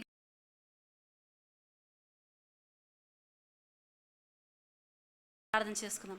హల్లెలూయా. స్తోత్రం ప్రభువా, పరిశుద్ధ గొప్ప దేవా. అనే ఈ ఉదయకాలంలో మధ్యాహ్నం ప్రభువా మేము అడుగుచుంటున్నాం తండ్రి. అవును ప్రభా, మాకు అగ్ని అభిషేకము కావాలి. ఏదేమైనా ప్రభా మేమందరం అడుగుచున్నాం ప్రభా, మాకు అగ్ని అభిషేకము నేను అవును పెంతెకోస్తు దినమున ఎలా అయితే నీ యొక్క ప్రభా నేను ఆత్మ దిగి వచ్చి ప్రభా పేతురును ఆ 120 మంది ప్రభా నైనా నీ అగ్నితో నింపబడి నీకు సాక్షులుగా ఉన్నారు ప్రభా. ఆ విధమైన అభిషేకం మాకు కావాలి. దాని ముందు ప్రభా మరి మేము నేను అవును తండ్రి మా బలిపీఠాన్ని సరి చేసుకొని మమ్మల్ని నన్ను కంటిన్యూస్గా నీ వాక్యంతో కడగబడి ప్యూరిఫై చేసుకొని ప్రభా మమ్మల్ని మేము సిద్ధపరచుకొని నేను అవును సజీవ యాగముగా మమ్మల్ని మేము సమర్పించుకొని ప్రభా ప్రార్థనలతో మమ్మల్ని ప్రభా నింపుకొని నేను అవును అవి నేను అవును పొంగి పారే విధముగా ప్రభా ఎడతెగక ప్రార్థన చేసే వారిగా ఉండి ప్రభా నేను అవును నిబంధన జ్ఞాపకం చేసుకుని ప్రామిసెస్ జ్ఞాపకం చేసుకునే వారిగా ఉండటకు మాకు సహాయం చేయండి. అప్పుడు నీ అగ్ని ఖచ్చితంగా ప్రభా నేను అవును ప్రభా ఏలియా ప్రార్థన చేయుచుండగా మరి నేను మేడగదిపైన నీ యొక్క శిష్యులు ప్రార్థన చేయుచుండగా నేను ఏ విధంగా అయితే అగ్ని దిగి వచ్చిందో పరిశుద్ధాత్మ దిగి వచ్చారో ప్రభా ఆ విధంగా మీరు మమ్మల్ని కూడా నేను మీ ఆత్మతో నింపి నేను అవును తడిపి ప్రభా అవును నేను అవును ప్రభా నేను ఎకారమాశ్రమందరా కురియా నేను అవును ఆ విధముగా ప్రభా నన్ను మీకు సాక్షులుగా మమ్మల్ని నిలబెడతానని మేము నమ్ముచున్నాం ప్రభా. నేను అవును మేము మీ పైన పేషెంట్గా వేచి ఉండే కృపను మాకు దయచేయండి. ఏ విషయాలు మేము సరి చేసుకోవడానికి మీకు సహాయం చేయమని ఈ యొక్క సమయాన్ని మీకు సమర్పిస్తూ మీకే మహిమ ఘనత ప్రభావాలు చెల్లిస్తూ నేను మా అందరితో నేను మీరు మమ్మల్ని దర్శించి మాట్లాడి నడిపించమని యేసు నామములో ప్రార్థించి పెడుకున్నాం తండ్రి. ఆమేన్.